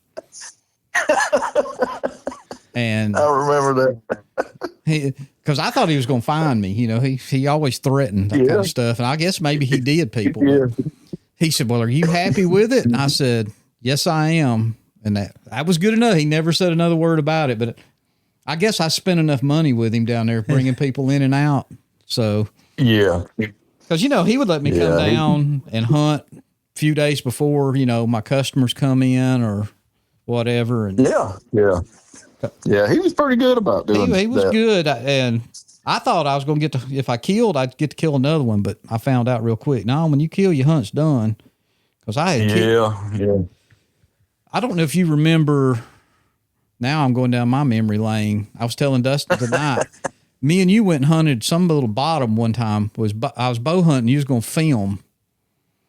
And this big, giant 6-point come down the creek right under us. Using one tree, 10, 15 yards from me. And I saw that deer come. He wasn't no 8-point. And you were filming. You may still have the film. I don't know. Unless you gave him all the clay. I probably do. Anyway, I look at you like, is he a shooter? Now this is the guide. Now this is your guide. He's right there with you. And I kind of give him the eye. Is he a shooter? And I get the shrugged shoulders like, I don't know. And we showed the video to Clay, and it was like, you should have killed that deer. Yeah, you should have killed that deer. Yeah, you should have killed that deer. Oh, if I had $1 every time I heard that, got them boys from that was Craig and Cliff. Cause see, Craig, the boys from Louisiana, Craig had killed a buck, all right, and it wasn't. It was kind of borderline, not even really borderline, and Clay rode him hard about that. Well, Cliff, he was kind of the slow one. He had been letting deer bigger than that pass. And so next buck walks out in front of Cliff. Cliff kills it. And this is a little old dink. He had done got nervous by the time Clay got up there. And he went running up to Clay. Clay, is this a shooter? Is this a shooter? Is this a shooter? Clay looks at it. No, Cliff. What you shoot that for? He got mad. You don't let all these other bucks go bigger than that and that Craig killed, and then you shoot this little son of a bitch. Oh, he went off on him. And from that point on, that's all Cliff would say. Is he a shooter? Is he a shooter? Oh man. I've seen him go off on some people. Clay, yeah. I thought, man. I know we were in. The dude's happy with it, you know. I mean, he paid his money. He's happy with it. You know, be happy for him. Hunt's done. Ain't nothing you can do. The deer's dead. I mean, you can't bring him back. Yeah, you ain't going to bring him back to life. Yeah, I mean, you don't have to let him come back and hunt no more. But I know Clay don't listen to this, but he wasn't going to turn down no $1. I mean, shoot, no. No, we was not in a minute. We were sitting one year. I don't know when it was. There was 2 boys from Maine come down there to hunt, and we're all sitting there eating. I don't know if it was. I guess it was breakfast or lunchtime or whatever it was. And it was like, "What did you see?" And this old boy goes, "He see it. I saw a buck." I can't talk like the Maine people. He said, buck. Buck. 2 doe and a skipper. And Clay, I remember Clay going, "What the hell is a skipper?" You know, a skipper. None of us knew what a skipper was. I ain't never heard that. You know, he's got just 2 horns. He was talking about a spike, but he called it a skipper. The skipper. The skipper. I say that a lot now. I say, I saw a skipper this morning. Nobody know what I'm talking about. Yep. Oh, man. Yeah. Stuff like that, man. That's the kind of stuff. That's why you hunt. It ain't all about killing. Yeah. If people think it's all about killing, in my book, they're doing it wrong, or they're doing it for the wrong reasons. I mean, we all want to take an animal and do it, but that's what it's about, those memories. Because they ain't, that's what, there's going to come a time, and it's closer every year for me, that I won't be able to do it one of these days. I'll remember it. I'll remember. Yeah. I'll never forget wrestling the buck. Even if I get Alzheimer's, I'll remember that. You remember, even when your memory goes, the old people remember stuff from way back. They just can't remember yesterday. They're short term. Yeah. Terrible. So. Well, that made me remember, your buck in Illinois made me remember one. I don't know if you probably heard about it. The deer I had to fish out of Big Lake. Mm-hmm. The guy shot up there in the owl stand. Oh, yeah. Run down Big Lake and jumped in the lake and swam to the other side and couldn't get out and drowned. And it looked like a damn search party down there that next morning with all the boats. And we was going up and down the bank. We had anchors and all kind of stuff trying to find it. And we finally, I don't remember if I found it or somebody else found it, but I took one of Clay's pole saws. And I mean, it was under the water, probably 10 feet or so. And I took one of his pole saws and turned the blade up like a hook, and hooked the deer in like the hind leg or something and pulled it up. Man, yeah, if you hadn't said that about your Illinois deer, I don't know if I'd ever remembered that again. But it was, I mean, that's what it's about, man. It's and that's like I say, I've been deer hunting here 10 years. I've been married. I've killed 1, 2, 3 deer in 10 years. Not that because I couldn't. I don't know. I just ain't been after Illinois and seeing them bucks up there. I came home after that first year. I'm like, it's over because I want a 140 inch minimum. I want a 140 inch buck. Don't want nothing any less. And shooting one around here, I used to think ain't possible. Now this year, I'm thinking, man, it might be. But our deer are getting better as far as size wise. But now I love big deer, but I'm not gonna. I hunt because I love to hunt. Of course, I don't. And to be honest with you, deer hunting is something just for me to kill time. Now I'm waiting on spring. It's a lot of work. Just to kill time. Right. Well, it gives me something. I've spent the last 3 or 4 weeks planting green fields, getting things ready to go, and that kind of stuff. Just mainly, them other young boys. I run a hunting club and that kind of stuff, and it's something to do between turkey seasons. That's exactly right. Because I mean that's what I live for right now. I mean. And really have ever since the first one gobbled back when I called to him. When he gobbled, that was over for me. I know right where I was sitting. It's just, and I finally got to a point in my life. My family's, my kids are grown, and I just now I can travel them. Thank God I ran into Dustin, and he taught me into going out of state. The first time I've never hunted out of state until. How many years ago has that been now? 3, 4 years ago now? About 4 years, I think. I'd never been out of Alabama hunting. I didn't see no reason to go. But, and it's not to go kill a turkey. I thought it was. And that's your ultimate goal. But the people we've met and the places. And memories. We have, you need to pile up and go with us. That's what you're going to have to do. I want to. Because you're going to get into more crap. You will see. Listen, we have been in hotels that's caught on fire. We have been in tornadoes, hailstorms. You just wouldn't believe the crap we get into. We've met some of the funniest people, the nicest people. I've never ran into an ugly. Well, we ain't really run into hunters. Period. When we've been out, we've seen a few. That's what I always find odd around here. Like you couldn't go find a public piece of ground to hunt if you got there at 3:00 in the morning during turkey season. But we're in Nebraska or Kansas somewhere, and there ain't nobody around. No, we did. We saw some footprints, but we never saw another hunter. Yeah, your truck tears up or something. You just jammed we went. We were in Ontario, Canada this spring, and I'll be honest with you. It's like the heyday here. Yeah. I mean, you step back in time, there is turkeys everywhere.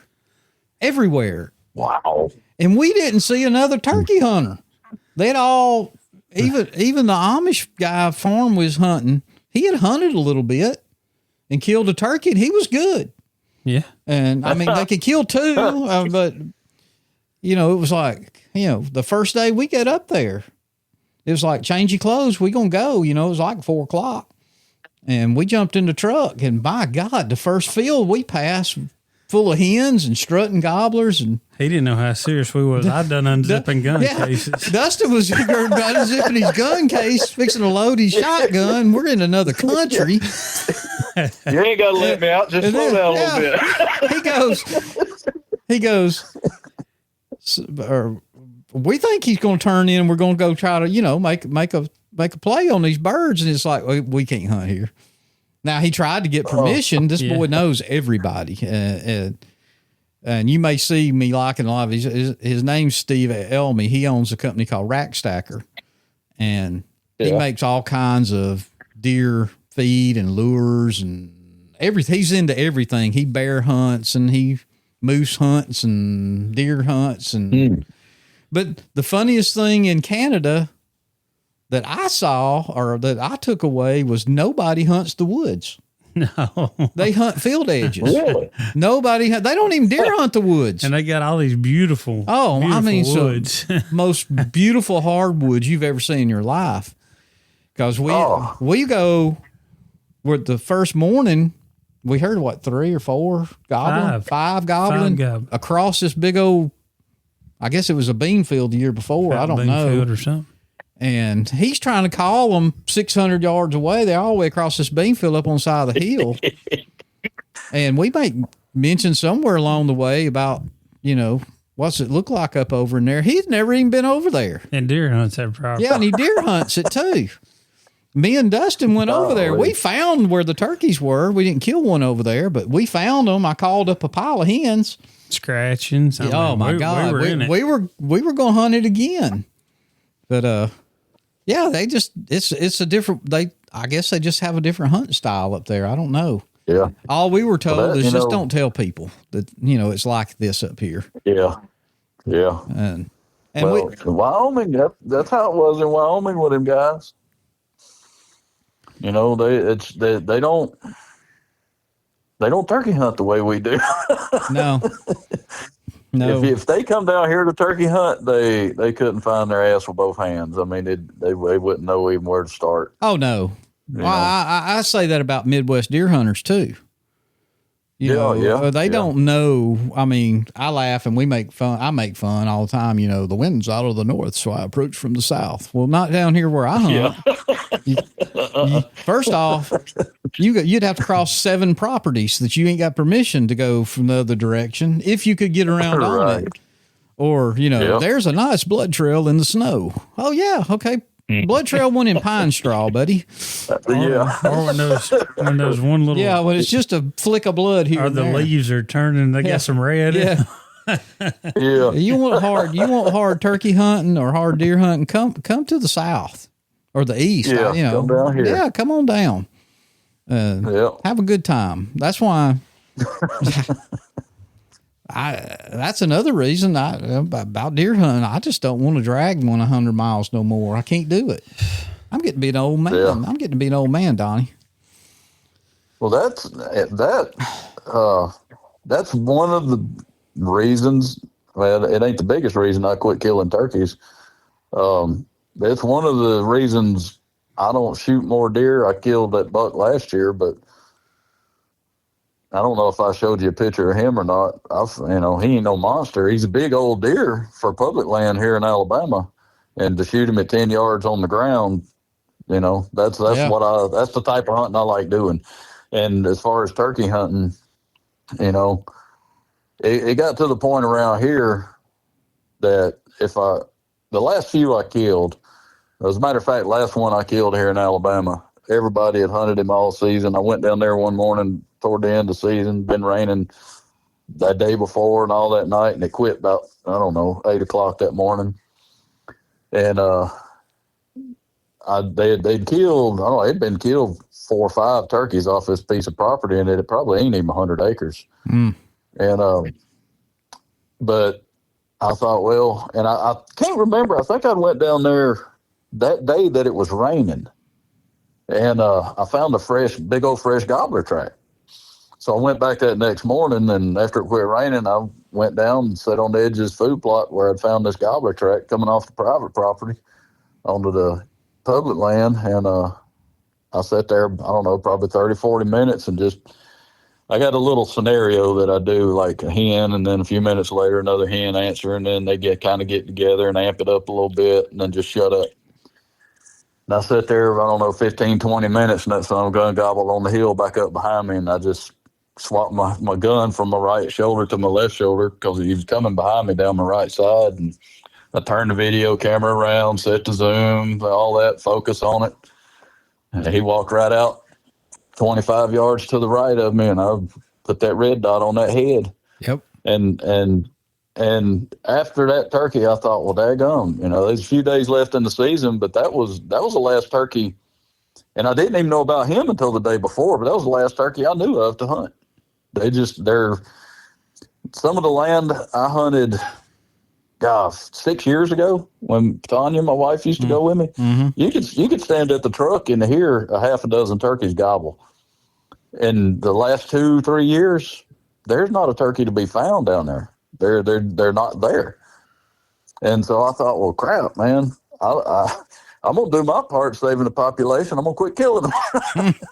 Not that I'm putting a dent in it by killing them, and then I got to thinking, after I killed that turkey, I was like, crap, now I got to go spend the rest of the day because I keep all mine out and, do the borax and all that crap. Mm-hmm. I bone out the wing bones, keep the wing bones and clean them up.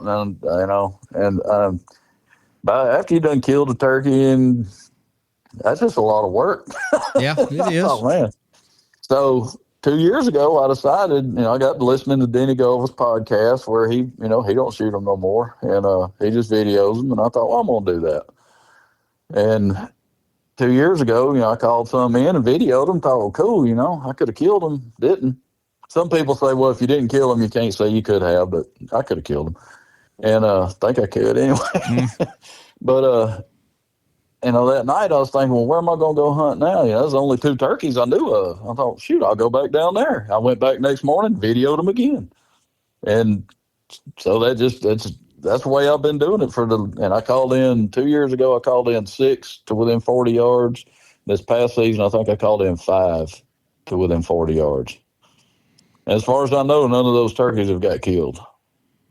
Or you don't carry a gun, nothing. You just carry your video camera. 2 years ago, I didn't even carry a gun. This past season, I carried a gun. Okay. But I usually I'll lay it. I don't even load it most of the times. Or if I do, I'll lay it next to me. Mm-hmm. Both of mine are pumps, and the 20 gauge or the 12, and I'll just lay them next to me with the pump open, but a shell laying in it, just to, And the last turkey I called in this past season, after I seen it on video because he came. I called him in a couple of times. First time he come in about close to 100 yards, and he's on this hillside up in a bowl, and I was looking at his spurs through my binoculars. Well, he kind of drifted away, and I called him back. I had to kind of swap trees. I called him back, and he came around right in front of me, like 20 yards, just in a half strut walking, gobbling. And he come up to my right and actually went around behind my right shoulder and was standing there 15 yards, just gobbling and strutting. And while he's over there, I'm trying to get my camera turned. And just as I get my camera turned to my right, he walks back out and stands right in front of the camera and struts and gobbles and walks around, 10, 15, 20 yards for 10 minutes. And then he just folds up and goes off on his way, and I was looking at his spurs thinking, man, is that his spurs? And when I got home and replayed it, I was like, golly, I kind of wish I'd shot him. He had some good ones. But the good thing about that, the next day, I hunted on the other side of the lake and only went just to hear him gobble. And thinking, man, I hope he don't gobble. I hope he don't gobble, because I could hear boats way before daylight, and I knew they was turkey hunting. And he was gobbling. He got quiet. And I don't know, about 30, 45 minutes later, I look out at the lake, and I see this camouflage boat easing up through there. And that son of a gun turned that boat and put it right, I'm talking about right under where that turkey had last gobbled. 45 minutes ago, you know, and he gets out of the boat and he's putting his vest on, you know, and his shotgun's in the front of the boat and he's looking up the hill. And I'm thinking, well, man, I hope surely that turkey's seen him, you know, because the woods is open and he had to see him. And so I hear the dude call, you know, I can see him put his hand up to his mouth and I can just barely hear him on a mouth call. And I thought, God, dog, and I was waiting for the turkey to gobble. And I thought, man, he's going, you know, first of all, I think that's a good thing that he called before he ever went in the woods. So if that turkey was up there, and he didn't gobble, he's looking. He'll see him coming up through there, you know. So when the dude starts stepping in the woods, I'm thinking, what can I do? So I start calling off to my right, back up in this cove. That dude, he comes back down to the boat and he's sitting there looking. He picks his binoculars up and he's searching that cove out over there, you know, and he'd turn around and start walking, and I'd get my tube and I'd gobble over there, and he'd come back to the boat. I had him walking up and down the shoreline over there glassing for probably 10, 15 minutes. And finally, he went on up the woods, and I could hear him calling. He went from one rig. He went everywhere that I had heard and seen that turkey for a week. And I never heard a shot. And finally, a few minutes later, I just happened to look up, and I seen him pushing his boat off, and he went on back down the lake. And I thought, man, at least he didn't kill my turkey. And so I sat there, and I don't know, probably an hour. It was almost like 1 o'clock by then. And I thought, well, I'm going to get on out of here, you know. And I'm if I remember right, this was the last day of Alabama season last year. And the last day I was going to get to hunt anyway. And I didn't take 2 steps, and I just happened to stop and kind of, I don't know, I was, you know, just going to look back over there one last time, you know. And as soon as I stopped and looked over there, that son was going to gobble. I'm talking about, he's one of them high-pitched, one of them long gobbles. And I thought, you dirty rascal. And I stood there another minute. I never heard him gobble again. So I went on, got in the truck, and went home. So maybe I'll get to look at him again this spring. Maybe so. You know, and that's, I be honest with you. I mean, I've killed a lot of turkeys.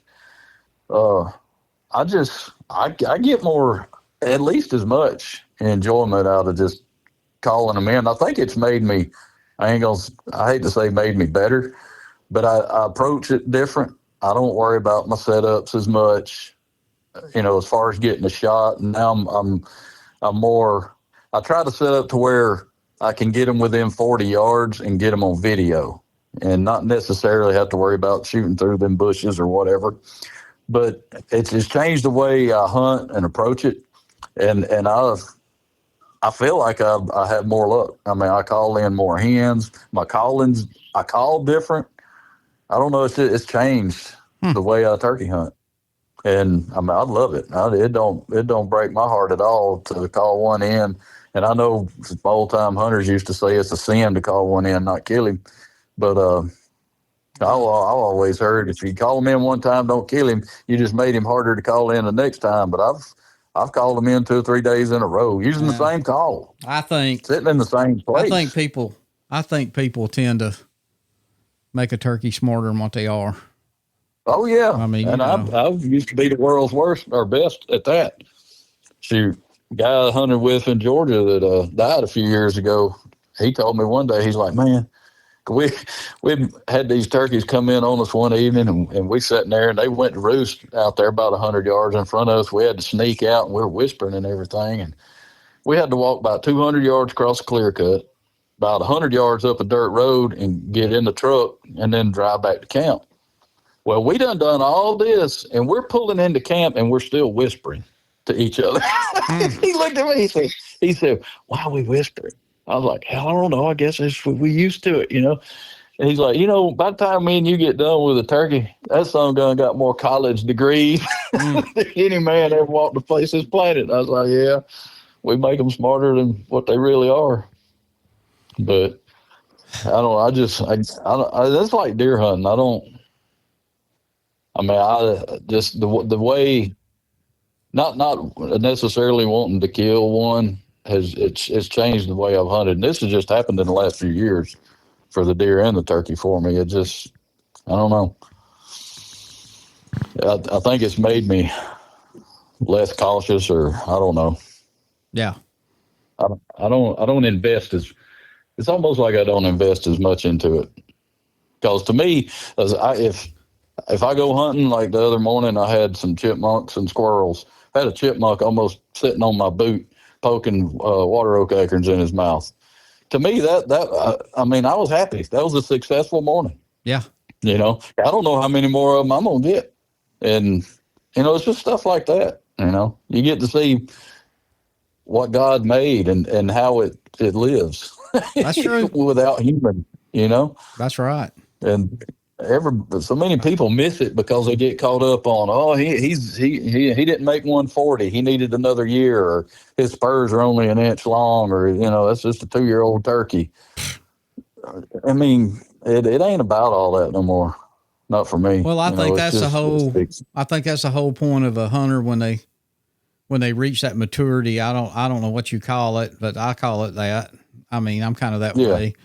Now, as far as turkeys, I'm a little older than you, but I ain't got to. You still like to smack them heads. I'm still I just ain't killed enough of them yet. I guess I don't know. But now, grant you and Dustin can back me up. I could have killed more over at my uncle's. I back off. I got a grandson that wants to kill one this year, so I'll be more in line with that. But that's just part of getting older and being there, of doing it. So anyway, and this might be a good spot. I mean, I know I've kept you on here. We've kept you on here nearly 2 hours tonight, but it's been fun. Well, poor old Dustin over there, he looks like he's about to go to sleep on me. He's had a long day. So yeah, it's been a long one. Yep. But man, we'll get back on. For what'd you call yourself? A introvert or extrovert? Yeah, I'm something like that. We've had a good conversation. We'll get back on. Let's do this again long about turkey season and make it nothing but turkeys. Because I know you've got a long history in the turkeys. You've even dabbled in making turkey calls, because I've got one right over yonder on my shelf I'm looking at. My brother's got one. My brother hunts with one you made. He still carries it. I make slate pot calls. You know that, right? No, I didn't know that. I remember y'all talking about on one of your podcasts something in Osage. Mm-hmm. Mm-hmm. Yeah, I got some Osage. Oh well, then we're gonna have to get together. Then they're one of them originals. The next time we know we're gonna see each other, you need to put a few in your bag, because we might need to test one out, and I might have to carry one home. Or you just make them for yourself? Well, yeah, I guess. I mean, I make them and I'll use them a time or two, and then they'll go in a box or something somewhere. Okay. Throw them in that NWTF bag. Yeah, just throw them in your NWTF. Are you coming up there this year? Well, I hope so. It's the 50th. It's going to be a good one. Yeah. I remember hearing you saying that on your podcast. Yeah, I hope so. Hopefully I can get some made by then, because I bought some crystal last year, and I think I got some slate, and I had enough to build 5 or 6, and I only made 2. I made 2 crystal. But the only reason I did it, I ordered a crystal from True Hen. I don't know if you ever heard of them. It's the best crystal call I've ever had in my hands. And it exploded on me one morning just out of the blue, and he wouldn't rebuild it. He had already sold his stuff to that guy with TK and our KT team, Zach Conaway. And so I contacted him, and he's like, well, they're hard to rebuild and get the same sound out of them. You better off just getting a new one. And I thought, bull crap. So I ordered, I got me some, as a matter of fact, I think I got the crystal at the NWTF show that year. And I came home and turned me a couple pots and made me a couple crystal calls and fixed the one that was broke. And it sounds to me just as good as it did before it broke. So, but yeah, I got Osage I cut back in the late 80s, early 90s. It's a hard, I doubt you could even drill it. Yeah, you can drill a hole in it because I make turkey calls out of it, but it will eat up some saw blades. But it's well seasoned. Yeah, I got Osage, walnut. I don't know. I got a bunch of exotic type stuff. Well, you and your woman's going to have to pack up one weekend. Just come up here and hang out with us. We'll all Sounds get together, to whether we hunt or just hanging out. Just float around in the lake in the summertime. We made up at the Huddle House in Roanoke one weekend. Yeah, when I'm there you down go. There. Yeah, he's in Roanoke all the time. He mean, hunts right outside. I hunt with Dowie. Yeah, he hunts in Wadowee. Yeah. Well, y'all down here close turkey season, you need to hit me up and we'll go beat around on some core land. There's still a few turkeys left on some core land. Sounds good. I ain't leaving my gun, and I'm sorry. Oh no, you take your gun. I know. I'm just messing. You bring the gun. I bring the camera and the Denny Gulliver's mouth cover. Yeah. Well, if I chase down a turkey and tackle it, you won't be videoing. You'll miss it too, probably like the deer. Oh no, I want to see that. Well, look, hey, we appreciate you coming on tonight. I appreciate the opportunity. I don't know how it all turned out for you, but I enjoyed it. Oh, it's been pretty cool. Yeah. You rarely get to hear the inside of how, somebody gets into the guide business and seeing and doing and meeting all these different people. It's interesting. I hope everybody else finds it enjoyable. I mean, you've known each other a long time, and I knew some of these stories, but a lot of them I didn't know. So, yeah, it was great. Yeah. I appreciate it. Well, there's a whole lot more of them. I mean, I really just skimmed the surface. I mean, you need to write a book. That's what you need to do. Well, I've told my wife a bunch of times, and the thought crossed my mind a long time ago. I wish I would have kept a diary or wrote stuff down. Mm-hmm. Because I mean, some of the stuff I've seen and experienced, but what bothers me now, I know there's a lot of things that I don't even remember. That if I did remember, I'd be like, wow, yeah.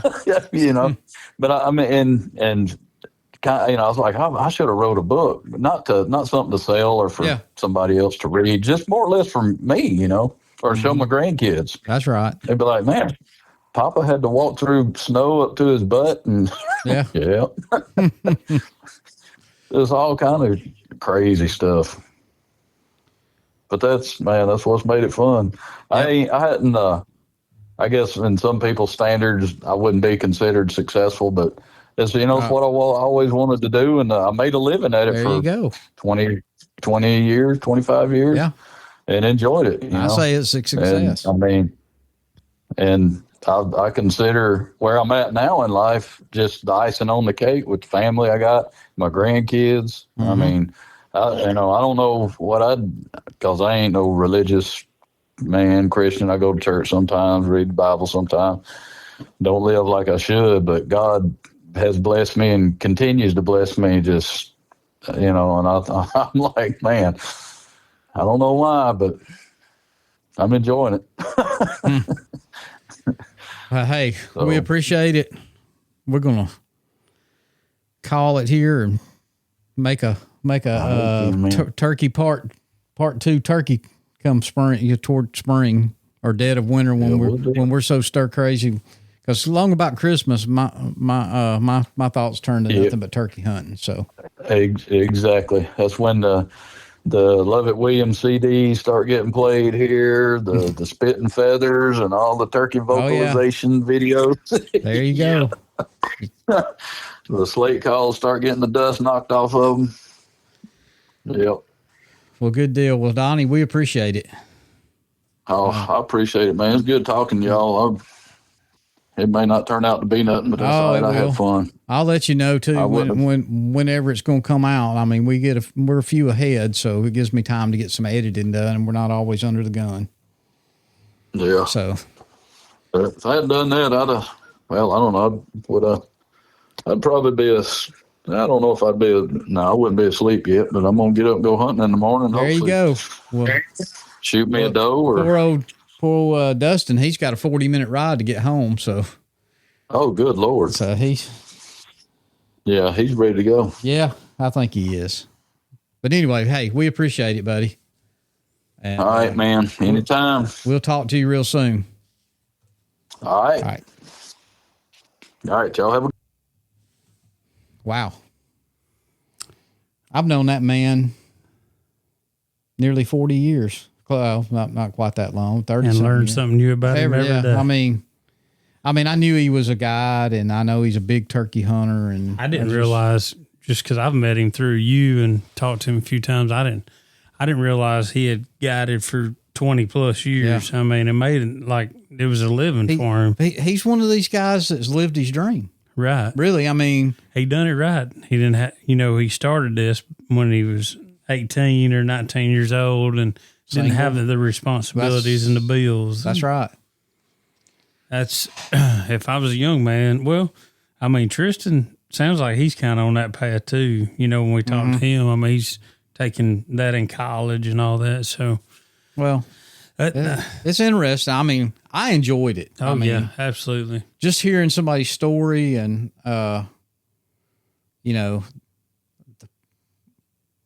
the part about his dad and then the part about him just laying on the couch sound like almost ready just to call it. Mm-hmm. And the phone ring and Lord answers your prayers. No door opened up. He's right. I mean, I'm by far no perfect person at all, but, I've been blessed in my life. I don't know why things turn out like they do, but sometimes I get to thinking, what a failure. And then I go, well, wait a minute, man, my first commode was an outhouse. I mean, we lived in a little 2-room house. I mean, come a long way. Been lucky. Yep. I won't say lucky. I guess blessed would be a better word for it. So yeah. But anyway, I hope everybody enjoyed it tonight. I did.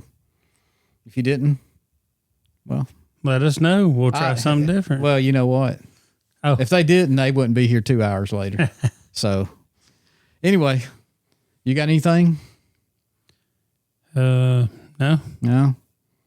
because I don't know when this is going to air. So there's no sense in making any kind of nothing announcements. We just we're lucky in a way on this. We are, put a few in the back pocket.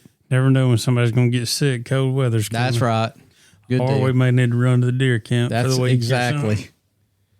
Well, good deal. Well, if you ain't got nothing else, I guess we'll talk to y'all in about a week. So take care of your trees. That's where the turkeys sleep.